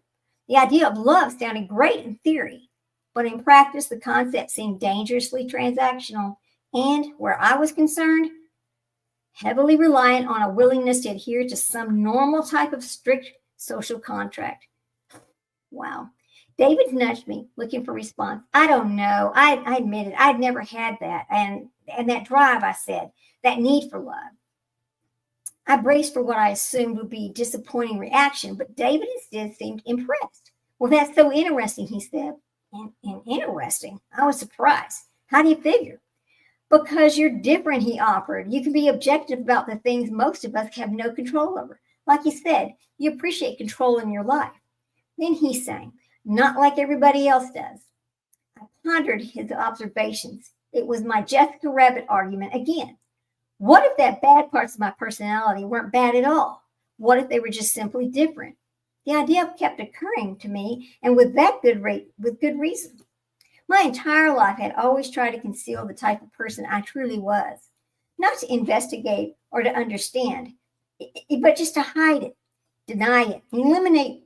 Only now, suddenly, I was confused by someone doing the exact opposite.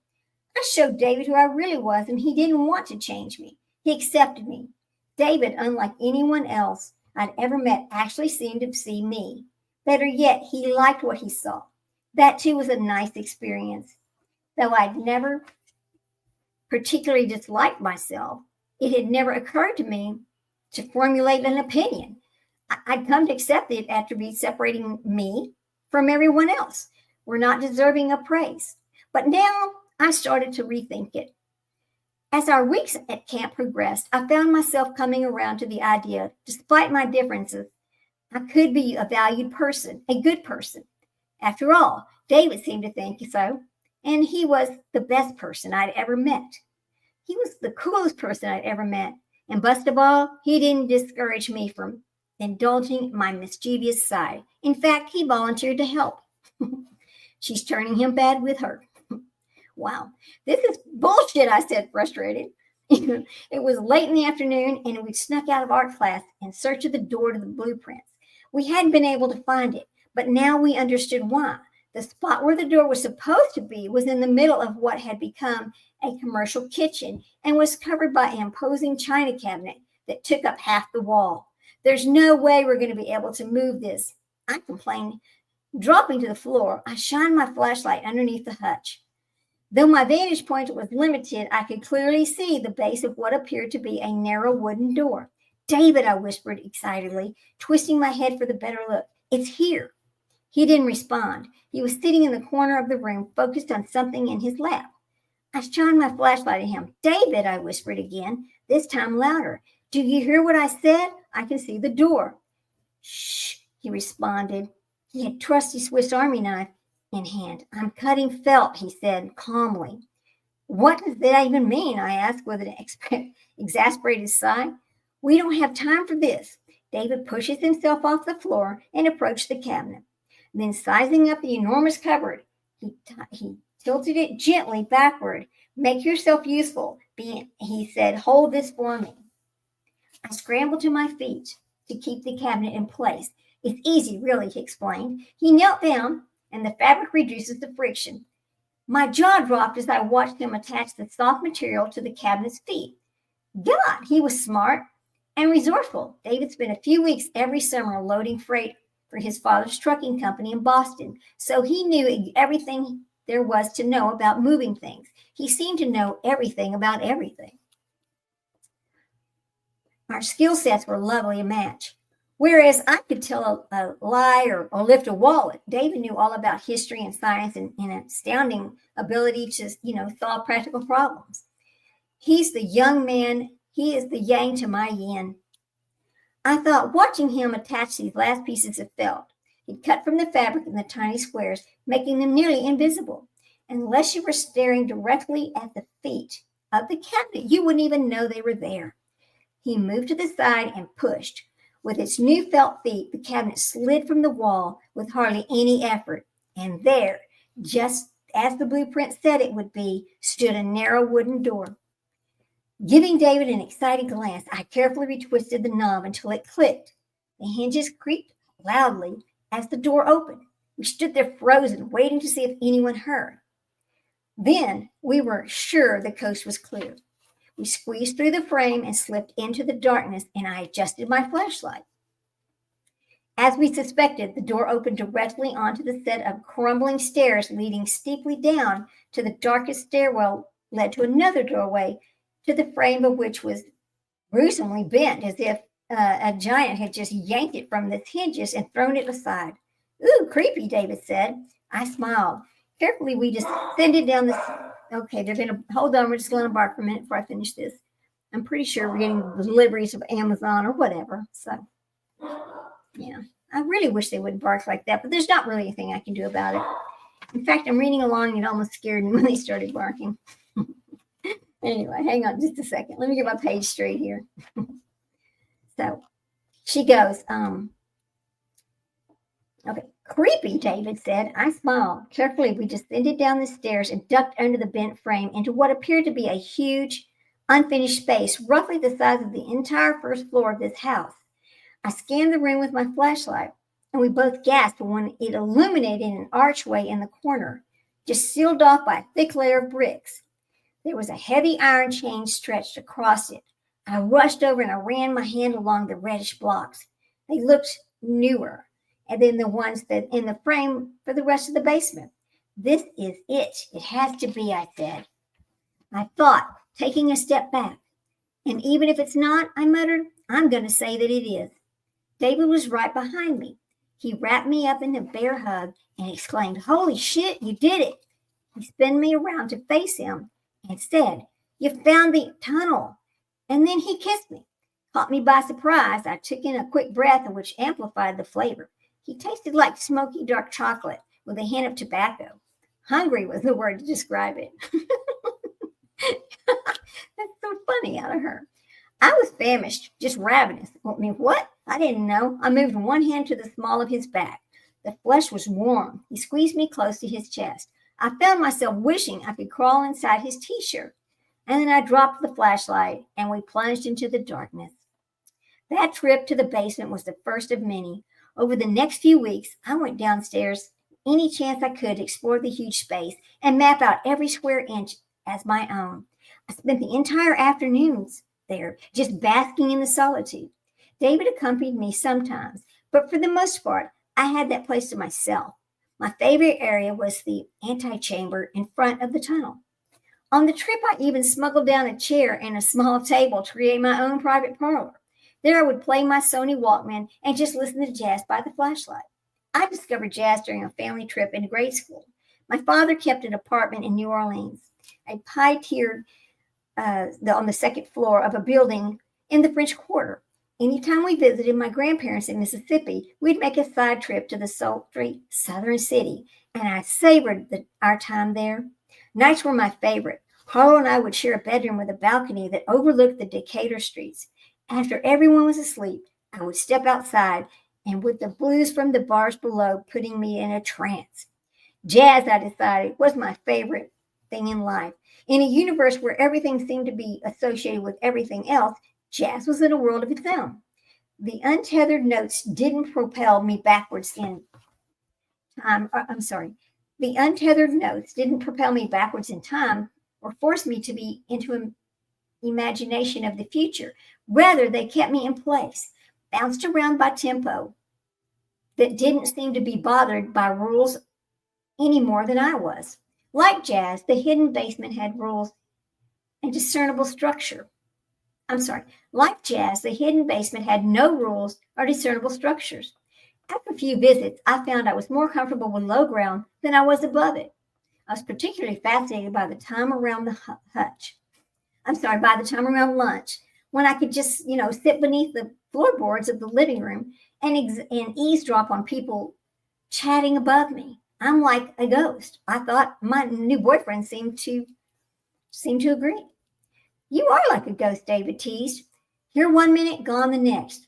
We're hanging out in the park a few weeks after we discovered the tunnel. Why do you like it down there so much anyway?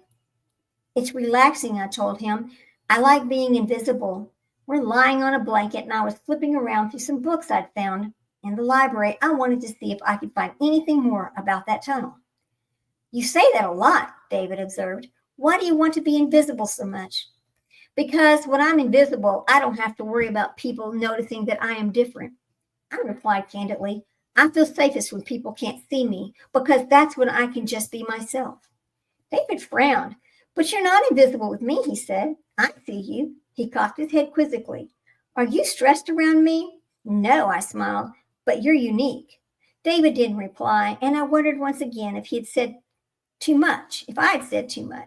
You shouldn't come back to these books, I said brightly, switching topics. You'd love this stuff. It's right up your alley. David loved anything having to do with history and literature and art. He was like my own personal encyclopedia. I loved getting his take on things, especially music. We'd sneak away for hours in his car, just listening to everything from Coltrane to Cure, dissecting lyrics and talking about who we wanted to see in concert. David gestured to the books, and they just strew about. I swear, Patrick, he said, doing his best to sound stern. You better not keep any of these. I draw the line at stealing from the libraries. That's kind of funny. Then you probably shouldn't look at my bookshelves at home, I muttered. You're such a paradox, he said. I shrugged. I don't know what that means. He grinned wildly. Well, then he leapt up and started singing, a paradox, a most ingenious paradox. I laughed. I knew it was from the Pirates of the The Pirates of Penzance. His grandfather's favorite movie. They'd watched it many times, and David could recite every lyric, a quirky trait that was adorable as much as it was annoying.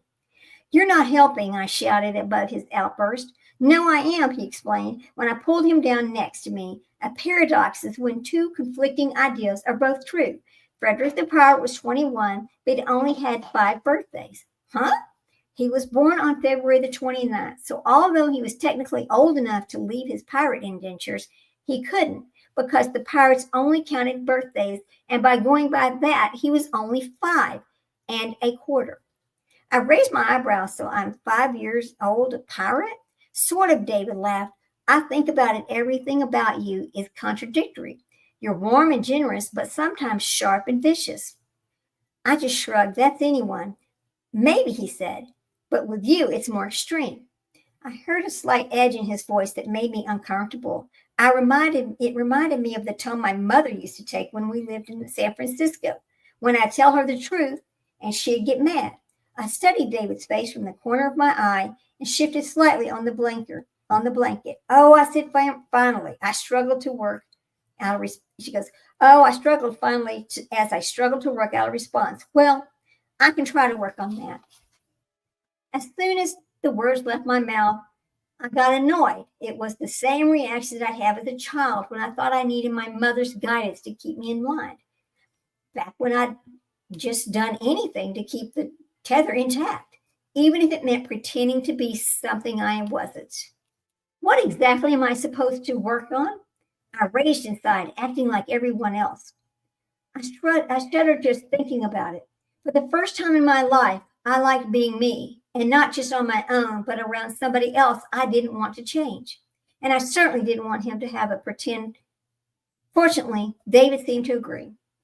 "Don't be silly," he said. "It's not a character flaw." He grinned. "You just got to be careful with your pressure cooker." He gently tapped my forehead. "Make sure you're the one who's in control." I nodded, but found myself wondering, am I in control? It was a question I'd had for years. Nobody was forcing me to do things I did, yet there were times I felt I couldn't resist. The pressure always seemed to find a way to build, and the only way to stop it was to what? Do the wrong thing. I admitted silently. I recalled a magazine article I'd read about the kid with obsessive compulsive disorders. People with OCD had uncontrollable thoughts and behaviors that felt compelled to do over and over. Compelled was the perfect word for how I felt. Only instead of washing my hands or, counting the sidewalk squares, I like to follow strangers and break into houses. But so what? I resonated. Wasn't it harmless? Wasn't it my behavior on some level more or less the same as theirs? It certainly seemed to me. OCD is a disorder over which the afflicted have very little control, the article has said, and I could relate. Even though I could theoretically prevent myself from doing the bad things, I wasn't able to hold out for long. I, too, usually lost the battle, just like I had one summer in Virginia. Oh, a new story. Okay. We'd gone to visit my great-grandmother near Richmond. Shortly after Mom moved us to Florida, I'd been on my best behavior, still trying to toe the line with her, but nothing in our new surroundings ever felt quite right. After we got to Virginia, things didn't seem to be any better. My great-grandmother lived so close to the beach where my mother had spent many months as a child. Her cottage was like a second home to my mom, and she was so relaxed and happy to be there. Everyone was relaxed and happy except me. I felt a growing tension like a bomb waiting to explode. There was nothing to do there, no adventure to take, no boundaries to push. The only activities was playing cards and walking to and from the beach. There wasn't even a television to distract me from growing restlessness. So when I took a walk one day, I saw a cat lying in the sun. I hope she doesn't do anything mean. So when I took a walk one day, I saw a cat lying in the sun by a deserted country road. I didn't think. I just grabbed it and pulled it into my chest like a mousetrap. The cat struggled. It dug its claws into my arm and tried to bite my hands, but I wouldn't stop. I held its body in place with my knees, wrapping my hands around its throat. Oh my God. Okay, listen, trigger warning right here. I had no idea. Sorry, guys, trigger warning. I tightened my grip, watching as it squirmed and tried to cry for release. I slowed my breathing just like the cat. Seconds passed. Time seemed to stop as I squeezed tighter and tighter, and then abruptly I let go. The cat pushed away from me and gasped for air and took off running for the reeds that lined the road. Oh my God, that was horrific. Just horrific. I'm sorry that I had to read that. I really am. I watched it. I watched it leave, feeling euphoric. Then I sat there for a minute or two, basking in the glow of feeling before finally acknowledging what I knew to be true, that I said I was not good. I stood up and stared at tracks the cat had left behind as it ran, my thoughts drifting to the list I'd made, not to hurt anybody. I recalled that the rule had been intended for people, but I knew hurting the cat counted. A few years before, Mom had forced me and Harlow to watch Not My Kid, a tragic movie about a kid who gets addicted to drugs. It starred Stockard Channing, my favorite actress, so I paid attention. At the time, I didn't understand why my mom was so worried about us smoking pot or what a gateway drug. But now it made sense. Violence of any kind was a slippery slope for me, and it could potentially lead to real trouble. Not to mention, I didn't particularly want to hurt animals. I knew I'd never do anything like it again. I looked at my boyfriend now. How would he react? I wondered if I told him about that cat. I decided I should find out, but just before I opened my mouth, David squeezed my hand. Can I tell you something? He asked, with his big brown eyes settling deeply into mine. I found myself nodding again. He goes, I love you, he said softly. Those 3 little words took me by surprise. A tune from Cinderella sprang to my mind. So this is love? I thought, except it didn't feel transactional or conditional or dangerous or useless. The feeling was perfect. Perfect, symbiotic, and in that I was simultaneously experiencing what it was like to care about someone not related to me, and by the grace of the connection, what it was like to care about myself. I'm sorry, this is kind of a weird statement. She goes, this feeling was perfect, perfectly symbiotic, in that I was simultaneously experiencing what it was like to care about someone not related to me, and by the grace of that connection, what it was like to care about myself for the first time.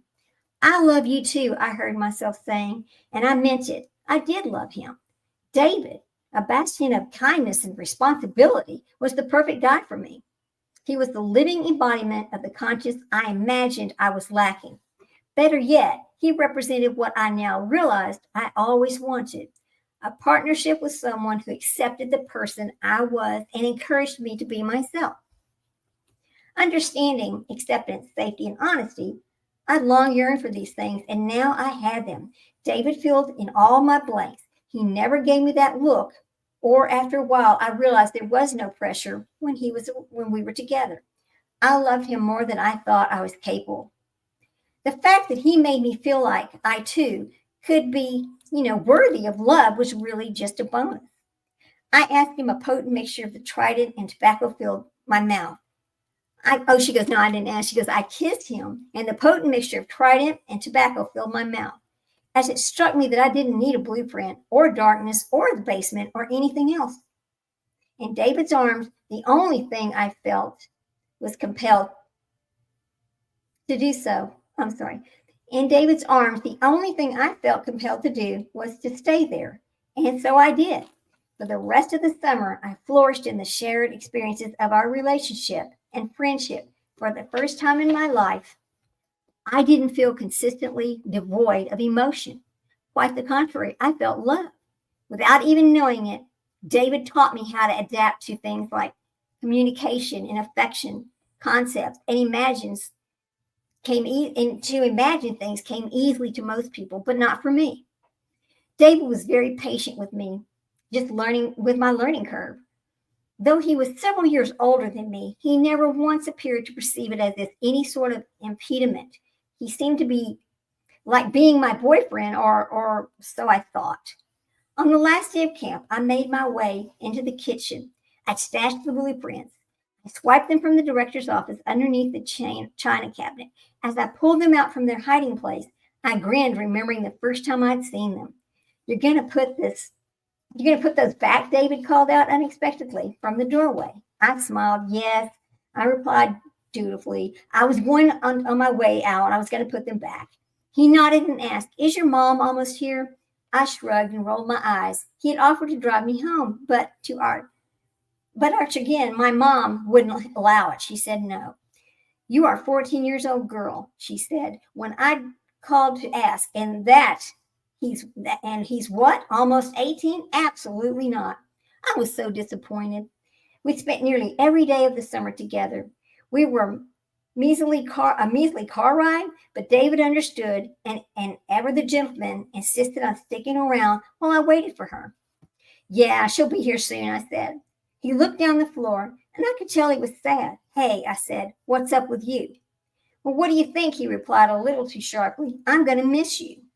I gave him an exaggerated pour and crossed the room, wrapping my arms around his waist. "Aw," I purred, "but you don't live too far away. We'll still see each other all the time." "Not really," he said. "What are you talking about?" I asked. "You have a car?" "Yeah, a car your mom says you're never going to allowed to get in." He was quiet and just held the embrace. When I looked up at him, I saw an expression that was somewhat both sad and angry. "What's the matter anyway?" he asked. "We go to different schools, and next year I'll be in college." He shifted his weight and shook his head as if he was trying to steady himself. "I mean, you're only in junior high." A familiar sense of unease crept in my chest. I pushed away from him. "Wrong," I snapped. "I'm about to start high school, and since when do you care about that?" I was getting angry. We'd been together for weeks, and David had never mentioned my age or the fact that he was in a different school. Now he was using it as justification for what? Dumping me? It didn't make sense. Not knowing what else to do, I decided to switch tactics. "Besides," I said, using my sexy moonlighting voice, "you said you wanted to come explore my neighborhood." It was a last-ditch effort to snap him out of whatever was bringing him down. For a moment, it seemed to work. He started to smile and shifted his giant brown eyes up to look into mine. "That does sound fun," he relented. "See?" I replied, wrapping my arms once more around his waist. I kissed him softly on the cheek. "How am I supposed to stay safe without you around?" One of the administrators poked their head into the room. "Hey," he said sharply, "you lovebirds aren't supposed to be in here." She scowled at David. "Besides, Patrick, your mom's here." "I gotta go," he said quietly. "I'll," and I know my spell was broken. "Wait," I said. I looked pleadingly to the administrator. "Can't you just give us like 2 seconds, please?" "You can have all the time you want in the lobby." "No, it's okay," David interjected. He gave me a kiss on the cheek and whispered, "I'll see you." Then he walked out the door. Okay, that was the second. Okay, so next we're going to get to part 2 of this book. Pretty interesting stuff. So let me put this back over here. Let me mark my place so that we don't forget where we were. Okay, here we go. Also, so what else I'm going to talk about today is, okay, you heard the stories about these children who throw their babies away. Well, there's a new one. Now there's a new one. Her name is, I think it's Larkin. Let me go pull her up because we're going to talk about this for a little bit because it's just devastating, to see these things happen. So just hold on a second. Come on now. Okay, so let me go get this. YouTube, hang on. When I saw this and I couldn't believe it, I was like, again, we're having this problem. A cheerleader, again, another cheerleader, doesn't want this baby interrupting her life. And so she throws it in the trash. Unbelievable, isn't it? It's unbelievable. So hang on a minute. So Larkin, I think is her name, throws baby in the trash. Okay. I don't know what makes them think they're going to get away with this. I don't understand it at all. Okay, I just don't understand it. So let's find this newest one. I thought I downloaded this. Let me see if I can find my downloads here. Hang on just a second, guys. I mean, it's just never ending with these people. What in the world is wrong with these people? Oh, here we go. History. A playlist. All right. Here's the latest babies thrown away. Here we go. Let me go back over here to this one. Okay, don't play. Not this one. Let's go over here. Where is it now? Oh, Lord. I found this today. I was quite shocked about this. Okay. New cheerleader. Hang on, guys. Whew. Throws away baby. I mean, this happens so many times and people don't realize that this is happening quite often, and I just don't get it. I never will. Beauty queen cheerleader charging her baby. This was 17 hours ago. So here we go. And so let me take this. Okay, this is going to be, let's see. Let me find out. Okay, on the case. Law and crime on the case is the, okay, let's go share our screen. Here we go. All right, let me share my screen so you can see this. I mean, I was so totally shocked by this. I was like, no, not again. Please. Stop this.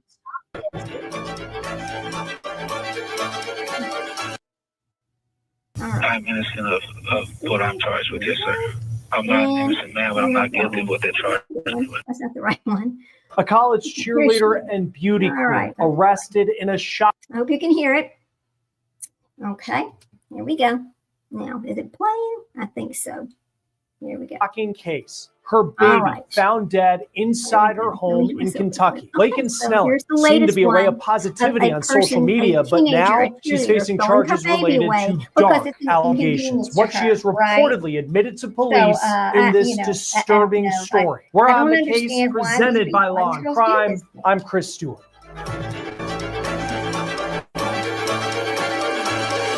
Let my friend know what we're doing right now. I will tell you right here at the beginning that there is still a lot that we don't know in this case that just came to light in Kentucky. But what we do know in this story is that a young child lost their life, and we are talking about just a baby. We also know, according to law enforcement, this is that baby's mom. Her name is Lakin Snelling. She's just 21 years old, and this is her mugshot from when she was booked into the local jail in Lexington, Kentucky. And at the time of this recording, it appears she is bonded out. Now, again, Snelling, just 21 years old, a student at the University of Kentucky. In fact, she's a member of the competitive cheering squad known as the Stunt Team. Here's her page on the official Kentucky Wildcats website. This is a Division I SEC school. Now, Snelling also appears to be a pageant queen. Her social media shows her constantly posting about beauty pageants and being out and about with friends in fancy dresses like this one, which appears to be for the Kentucky Derby. But now there are major questions for Snelling, and she is being seen in a much different light because of the story that we're talking about today. It all began on August 27th when Lexington police were called to her house for a report of an unresponsive infant. That child was pronounced dead on scene, according to police. And according to the local television station WLEX-TV, police say that baby was found inside of a closet, and there's an arrest citation that the TV station looked at that says the infant was wrapped in a towel inside of a black trash bag. The citation goes on to say that Snelling was read her rights, and she allegedly admitted to giving birth to that baby. Then she said that she concealed the birth by cleaning evidence and putting all cleaning items inside of a trash bag along with the body of the infant who was wrapped in a towel. Now, at the time of this recording, it is unclear what the baby's cause of death is. We also don't know how old the infant was when Lakin Snelling allegedly gave birth to this child. Now, 4 days after police were first called to Snelling's home where they discovered this dead child, they arrested her. That was on August 31st, and she is now charged with abuse of a corpse, tampering with physical evidence, and concealing the birth of an infant. It's unclear how open Snelling was about being pregnant, but from what we can see on social media, and I recognize often that can only tell just part of the story, it does appear that she stopped posting pictures of herself in April of this year on Facebook, and then here's her last post on TikTok from June. It's a picture with emojis that describe her. And we did notice in the bottom left, under what says goals, there's an emoji of a mom with a child. Now, again, it is unclear what was going on in Snelling's life, but we did see pictures with a man. It's unclear if this is the baby's father, and it's unclear what he allegedly knew about not just Snelling being pregnant, but the birth of this child. At the time of this recording, no one else. We just learned that Snelling posted bond today per court document. Okay. So, and I heard, so today when I saw this, and then I saw an attorney talking about this, and it always comes back to they have no way of proving how the child, how the child died. so that if they can't prove who killed the child, then these people actually end up with just abuse of a corpse and some charges like that, and which is horrific, and they end up on probation, right, instead of doing jail time. Now, I don't understand that, because if they had the baby, you know it's their baby, DNA proves it was their baby, people knew they were pregnant, and then they're throwing the baby away. They clearly, I mean, if the baby ever had air in its lungs, when they do the autopsy, they know this, they clearly must have taken the baby's life. There is no other explanation. But this is kind of what I heard today, and I thought we'll check back on that. This is one of the things I want to keep up with is these type of, it is a mental health, it is a mental, it's a disorder that would allow a person to throw their baby away. Again, is this little cheerleader over here afraid of her parents, or does she have denial of, psychotic denial of pregnancy? So the baby she feels nothing toward this baby, like it's not hers, it's some foreign thing that's in her body, and she has no care for it, because that is the mental disorder or the mental illness. I think that allows these people to do this, because somebody like, I'm going to say you or I, would never ever consider doing this. Not in a heartbeat. Never. We could not do it. Anyway, so let's go back again. Full credit to law on the case. Here we go. Acquired by WLEX TV in Kentucky. We know that Snelling was released on $100,000 bond, and she is currently living at home with her parents. She will not have to wear an ankle monitor. Police say the local coroner will release the results and the cause of death for this child when those autopsy results come back. Now, as far as the charges that Snelling is facing right now, she is not charged with killing this child. At the time of this reporting, it is unclear how this child died. The charges she is facing: abuse of a corpse and tampering with physical evidence, both of which under Kentucky law are Class D felonies. And according to a website for the state, those typically come with prison sentences between 1 and 5 years. Hey, before we get back to this episode of On the Case presented by Law and Crime, I want to take a moment and talk about our partner and sponsor, Morgan & Morgan. This is America's largest injury law firm. They have more than 1,000 attorneys, and they win a lot. They've recovered more than $25 billion for more than 500,000 clients. That's $25 billion with a B. And in just the past few months, a client in Florida received $12 million after the insurance company offered just $350,000. In Pennsylvania, a client was awarded $26 million. That is 40 times the insurer's $650,000. Or click the link below. I don't want to see the commercials. So anyway, let me go back over here. Joining us now is prosecutor and former Deputy Attorney General for the state of Ohio, Mark Weaver. It's always great to have you on Law and Crime to help us break down some of these stories that are just so difficult to read about. When you look at this case, I mean, what will the cause of death, which at the time of this recording, we don't know as of yet, but when that cause of death comes forward, how could that impact this case? Start with what a tragedy, what a horrible case. Unbelievable. I argued a state Supreme Court case in Ohio with very similar facts several years ago. It's just heartbreaking that this child won't have a chance to grow up and have a full life. What we don't know is whether this child was killed or whether this child was born alive. And depending on what the autopsy tells us about this child's health upon birth, it will affect the prosecutor's decision of what charges to bring. I don't want to suggest that this young woman killed her baby. We have seen other cases, high-profile cases, including the one that I argued in the Ohio Supreme Court, where that was the allegation. But that's something prosecutors are currently weighing. And the other new piece of information, just as we're recording this, is she was given a $100,000 bond. She was able to post that. She's going to go live with her parents, according to WLEX TV, which has the court document. No ankle monitor. What do you make of that decision for her? You know, our system presumes that everyone is innocent until proven guilty, and our bail system is supposed to ensure two things. Typically, will you return to court for all your court dates? And secondly, are you a general risk to the public? That second factor is pretty obvious. She's not a risk to the public, like the way somebody who committed a murder spree, you know, shooting people out the window of a car, that's somebody who's a risk to the public. So that's not this fact pattern here. But we want to make sure that she does show back up. Now, with these charges that have currently been brought, that's no reason to flee to another country or something like that. But if she knows facts that might suggest she could be charged with murder, the judge may wish they had put an ankle monitor on her. Yeah, does that, so let's just say, and I'm not sure how long the autopsy could take, but if it comes back and it does raise the question about foul play in the way that this infant, which we also don't know how old the infant was, but we learn more details, and let's just say it does become a murder case, which it isn't right now. I mean, how quickly can that change in terms of the charges and what her bond would be? Yeah, if they upgrade the charges, and the autopsy can be done in just a matter of a few days. Autopsies typically, depending on the caseload at where the autopsies are done, can be done in a day or two, and you have pretty quick results. What takes a long time is when they have to send blood samples and other tissue samples out for toxic examinations to see if there's drugs or other sort of things. I doubt that's the issue here, that the forensic autopsy expert will be able to decide pretty quickly whether this child was breathing air when the child died.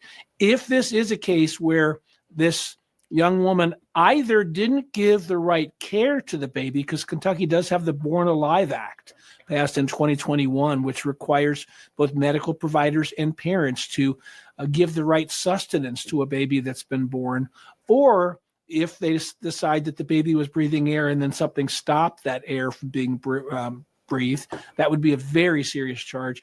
The prosecutors would move quickly to go to a grand jury to get new charges, and then there would be an obligation for the judge to have a new bond hearing.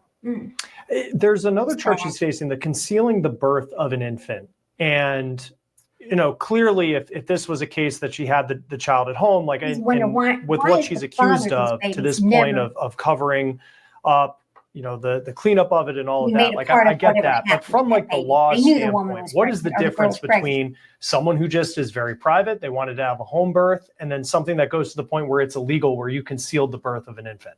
It's a pretty recent statute. I practice mostly in Ohio. We don't have a counterpart to that.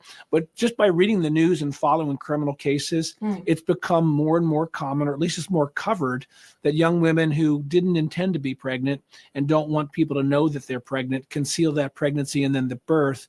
And if you're simply doing that because you want to just raise your child in confidence without the world knowing, no prosecutor is going to bring that charge. The elements and the spirit behind this charge is somebody who conceals the birth of an infant, and that the infant goes on to die or need medical care and is not being properly cared for. So the prosecutors, somebody who has to make charging decisions as a prosecutor, I'm not worried about somebody who gives birth to a baby and doesn't send out a birth announcement on email. I'm worried about someone who gives birth to a baby, that baby dies, and they don't tell the authorities about that. What do you make to this point of what she's accused of? And we don't know what was going on in her life. We don't know if there's other circumstances, and I don't know what it would be, but something that would make you say, like, okay, I kind of get it a little bit more. Maybe you would have more sympathy for her than what the charges suggest. But, this is someone who's accused to this point of, having a dead child, and then that child is put into a blanket, into a trash bag with other cleaning supplies. Just what stands out to you about what she's accused of to this point, and just how serious, I mean, it's certainly serious, but just how serious the allegations she's facing are? When a criminal hides what happened with the crime, that is one way prosecutors show consciousness of guilt, that you've done something wrong. And that's one of the factors that might be present here.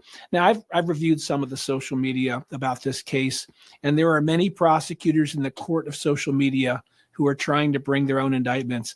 But the court that I live in is the court of law. And in Kentucky, like every other state, prosecutors have to prove cases beyond a reasonable doubt. And a smart prosecutor is going to review all the facts before deciding what those proper charges are. So I'm hesitant to opine or guess that somehow there was more criminal culpability than what's already been charged. Having said that, these are the kinds of charges you bring to put the person into court custody for a bond hearing so that you can then pursue potentially more serious charges. That was actually kind of the next question I had, because she was arrested, I believe it was 4 days after police were first called to her home for this unresponsive infant, which is the baby that was dead. And then she's now charged with the abuse of the corpse. But why charge with these as opposed to maybe waiting a couple more days to see what the cause of death was, to see if this is a murder case or not? By charging somebody with a lesser offense, you achieve several things. Number one, you get this person in front of a judge, so subject to bond conditions. So we have that now. Number two, you put that person on notice that we are investigating you, and if you were to start tampering with evidence or doing away with evidence, that's going to be an additional charge. And number three, you have to let the world know that something's happening here. Unless there's some reason, sometimes in organized crime cases or drug buys, you don't want the world to know that you're onto something. In this case, you want to tell the world, we got a problem here. We have some evidence. We're taking action. Looks like that's what prosecutors in Kentucky did. And there's just a lot of questions to this story that we don't know the answers to. And hopefully we'll learn more as time goes on about what was going on in her life, some of the reasons, if she's guilty of what they're accusing her of for all of that. But knowing that you have prosecuted cases that are similar to this, and this isn't the first time that we've heard a story, sadly, like this. I mean, what is the reason that you've seen in the past that you have young women who find themselves in these situations that maybe they didn't want to be in or predict that they were going to be in, but then how do they get to the point where something like this happens? The ideal in the law, not in morality typically, but there are consequences when people have sex outside of marriage or when they're not expecting to have a child. In most cases, birth control stops a child from being born. In other cases, people have abortions.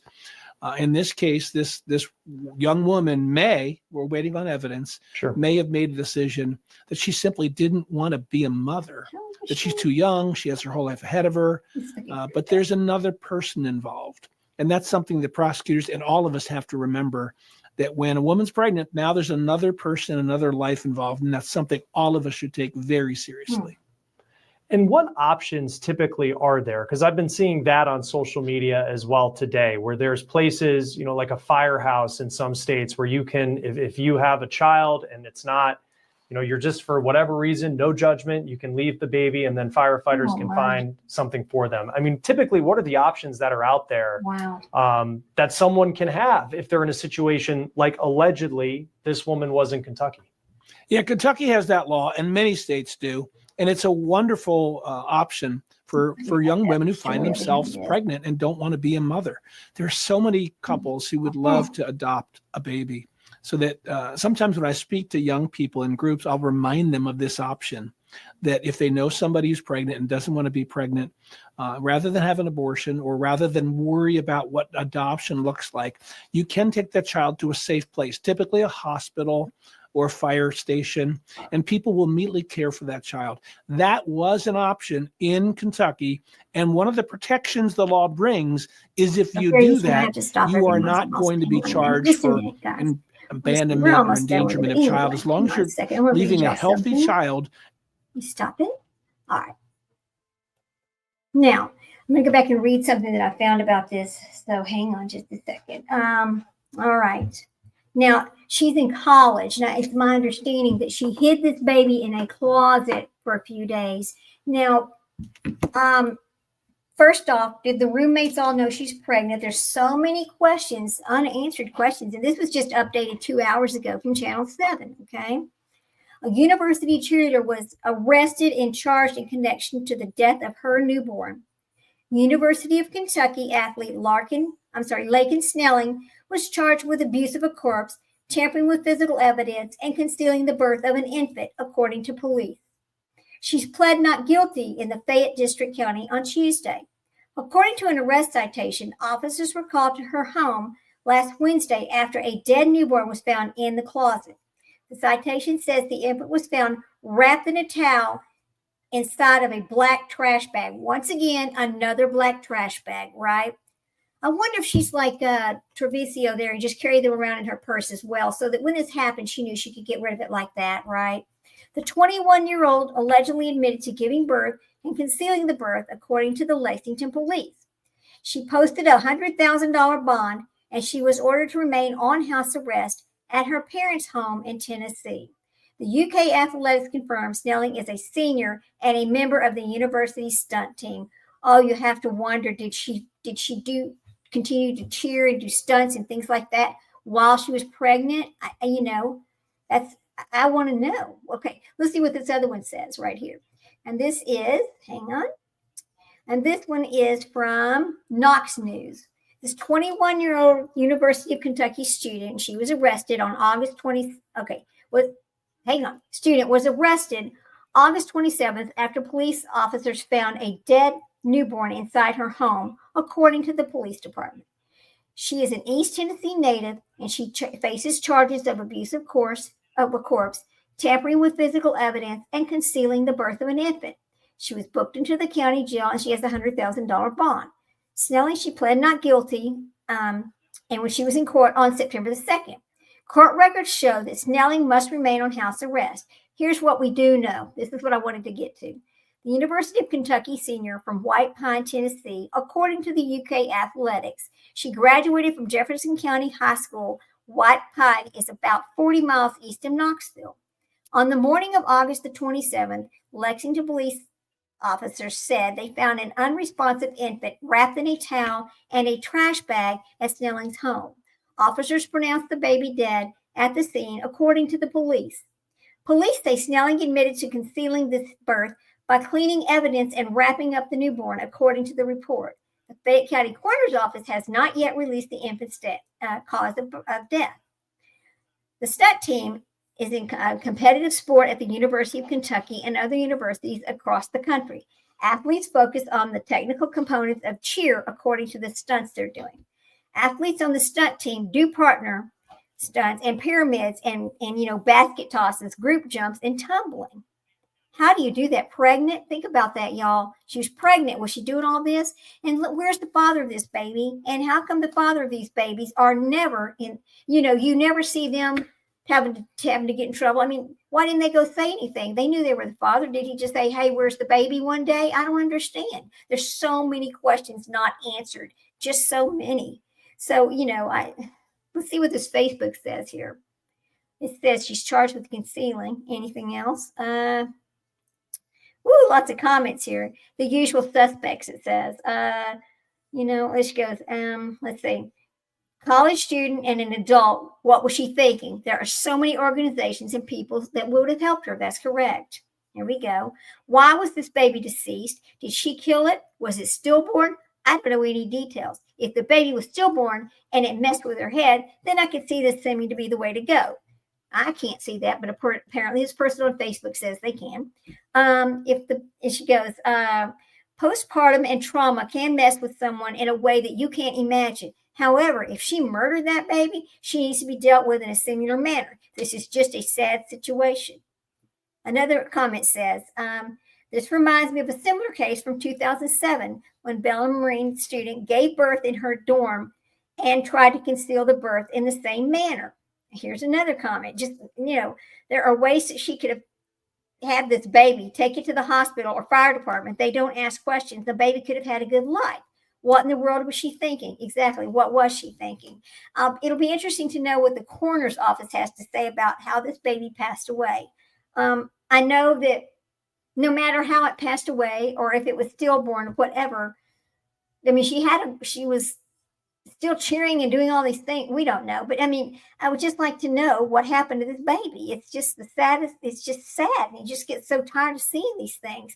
I mean, look at Alexi Treviso. She has not even been, her case has not even been dealt with yet. Right now, it's in the Supreme Court over something to do with she filed, her and her boyfriend filed wrongful death charges against the hospital. And I mean, and that's a crazy story in itself. All right, let's go back and listen to the rest of this because I can only stay on a little bit longer. But I appreciate you coming to listen. In the place that's been designated where somebody can help that child, you can walk away and somebody else will raise that child. I assume just based off of, and I know, you don't want to assume, but just based off who she was on social media, she had friends, she was out in the public. This was not someone who it doesn't appear was out of the, people knew she was pregnant, you would assume, over the past several months. Who else could be, I guess, held if you knew she was pregnant and then, you're continuing this investigation as a prosecutor, who else might you look at that could face charges if they knew about anything related to this pregnancy or perhaps that she wasn't happy with it? The father of the child and the parents of this young woman are obviously people who need to be spoken to.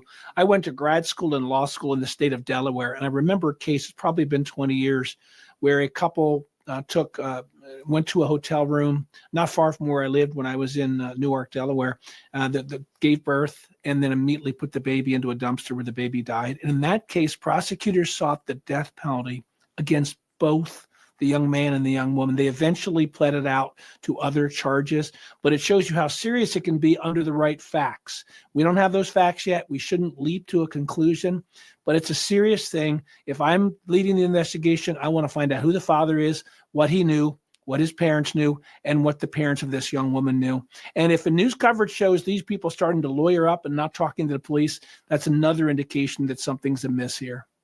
And I know you practice primarily in Ohio. I read that these were Class D felonies in Kentucky, and they could carry a prison sentence of between 1 year and 5 years in prison. If this is not a murder case, what do you make of the type of prison time, if any, that this woman could face if she's found guilty? In most states, lower level felonies, there is a default presumption that the judge does not send them to prison, that in fact the judge seeks a more or a less restrictive setting other than prison. If these charges get upgraded to more serious felonies, then the presumption becomes that they should go to prison. This is not a career criminal. There's no evidence that this person is a crime wave, the way we might see somebody who's a gang member or somebody who's a serial predator against children. This sounds like a horrible situation he was put in. Having said that, she does have to be held accountable for whatever happened here. And as you're preparing to prosecute a case like this, you might game plan and think to yourself, what the defense might argue. And if this comes back and it's not a murder case, but clearly there's evidence that was collected at the scene that led police to believe that this was going to be, the charges that she's facing, what would you expect a defense attorney to try to argue in making a case where there could be some very strong scientific evidence against her? Well, number one, they're going to say that she was not in the right state of mind. That will not be enough to get an incompetency finding. It would have to be really out of your mind to not be held criminally responsible. But there can be an appeal to a jury where you hope that a jury might take pity on this young woman, having found herself pregnant. Perhaps the father's not in the picture. Nobody knows. And I could see a defense lawyer wanting jurors to feel sympathy in the hopes that they get one of them to vote to acquit out of sympathy. And that becomes a hung jury. And now the prosecutor is incentivized to make a better offer by way of plea negotiation. So they're going to have to find the facts. The defense counsel will that gives them the best presentation of her defense. But if you give birth to a baby, you have a legal obligation to take care of that baby. And if the evidence shows she didn't, she has some level of criminal culpability, whether or not she caused that death. And for you, speaking of the jury part of it, and this is getting ahead of ourselves because there's a lot of information that still needs to come out. Oh, hello. Sorry. Okay. I guess I turned it off and didn't realize I turned it off. But anyway, yeah, it's happened again. I'm sure we'll talk about this again, but I've been on for like 2 hours and 30 minutes. My baby dogs are hungry downstairs. And so I'm going to take care of them. I'll probably see y'all tomorrow again, and we'll read some more of our book and talk about some other things that are going on in the world. If you had not had a chance to go watch Lady Freedom, Mom It Up, or the Word Case Studies, Guilty of Crime, Clutch Them Pearls, and some of these other true crime channels that are talking about a lot of these cases, I suggest you do. If you have a chance to go and watch them, please do. I enjoy watching them. They're my group. I don't really want to do true crime, but I just think that these people who throw their babies in the trash, that they suffer from a mental illness, and it comes back to this psychotic denial of pregnancy. I mean, it's got to be that, or they're afraid of their mother. I mean, which one is it? Because there's no way, or in my mind, there is no way that anyone with a normal mind could absolutely take a baby and put it in a plastic bag and just put it in the trash like that. But these people do. These girls do. Why? That's what I want to know. What is the facts behind it? What is in their mind? What's the psyche of these people that can do these kind of things? That's really what I want to know about. So anyway, you all have a great day. Thanks for stopping by. If you get a chance, come on back up tomorrow. I'm probably going to go live again tomorrow at about 11:30 because I need to get through this book. She's funny, but some of the things she's writing about is not funny, but they are all true. It's all part of her life. This is a real person who has admitted to and talked about her diagnosis as a sociopath. Okay. Anyway, bye guys. See you tomorrow. Have a good afternoon.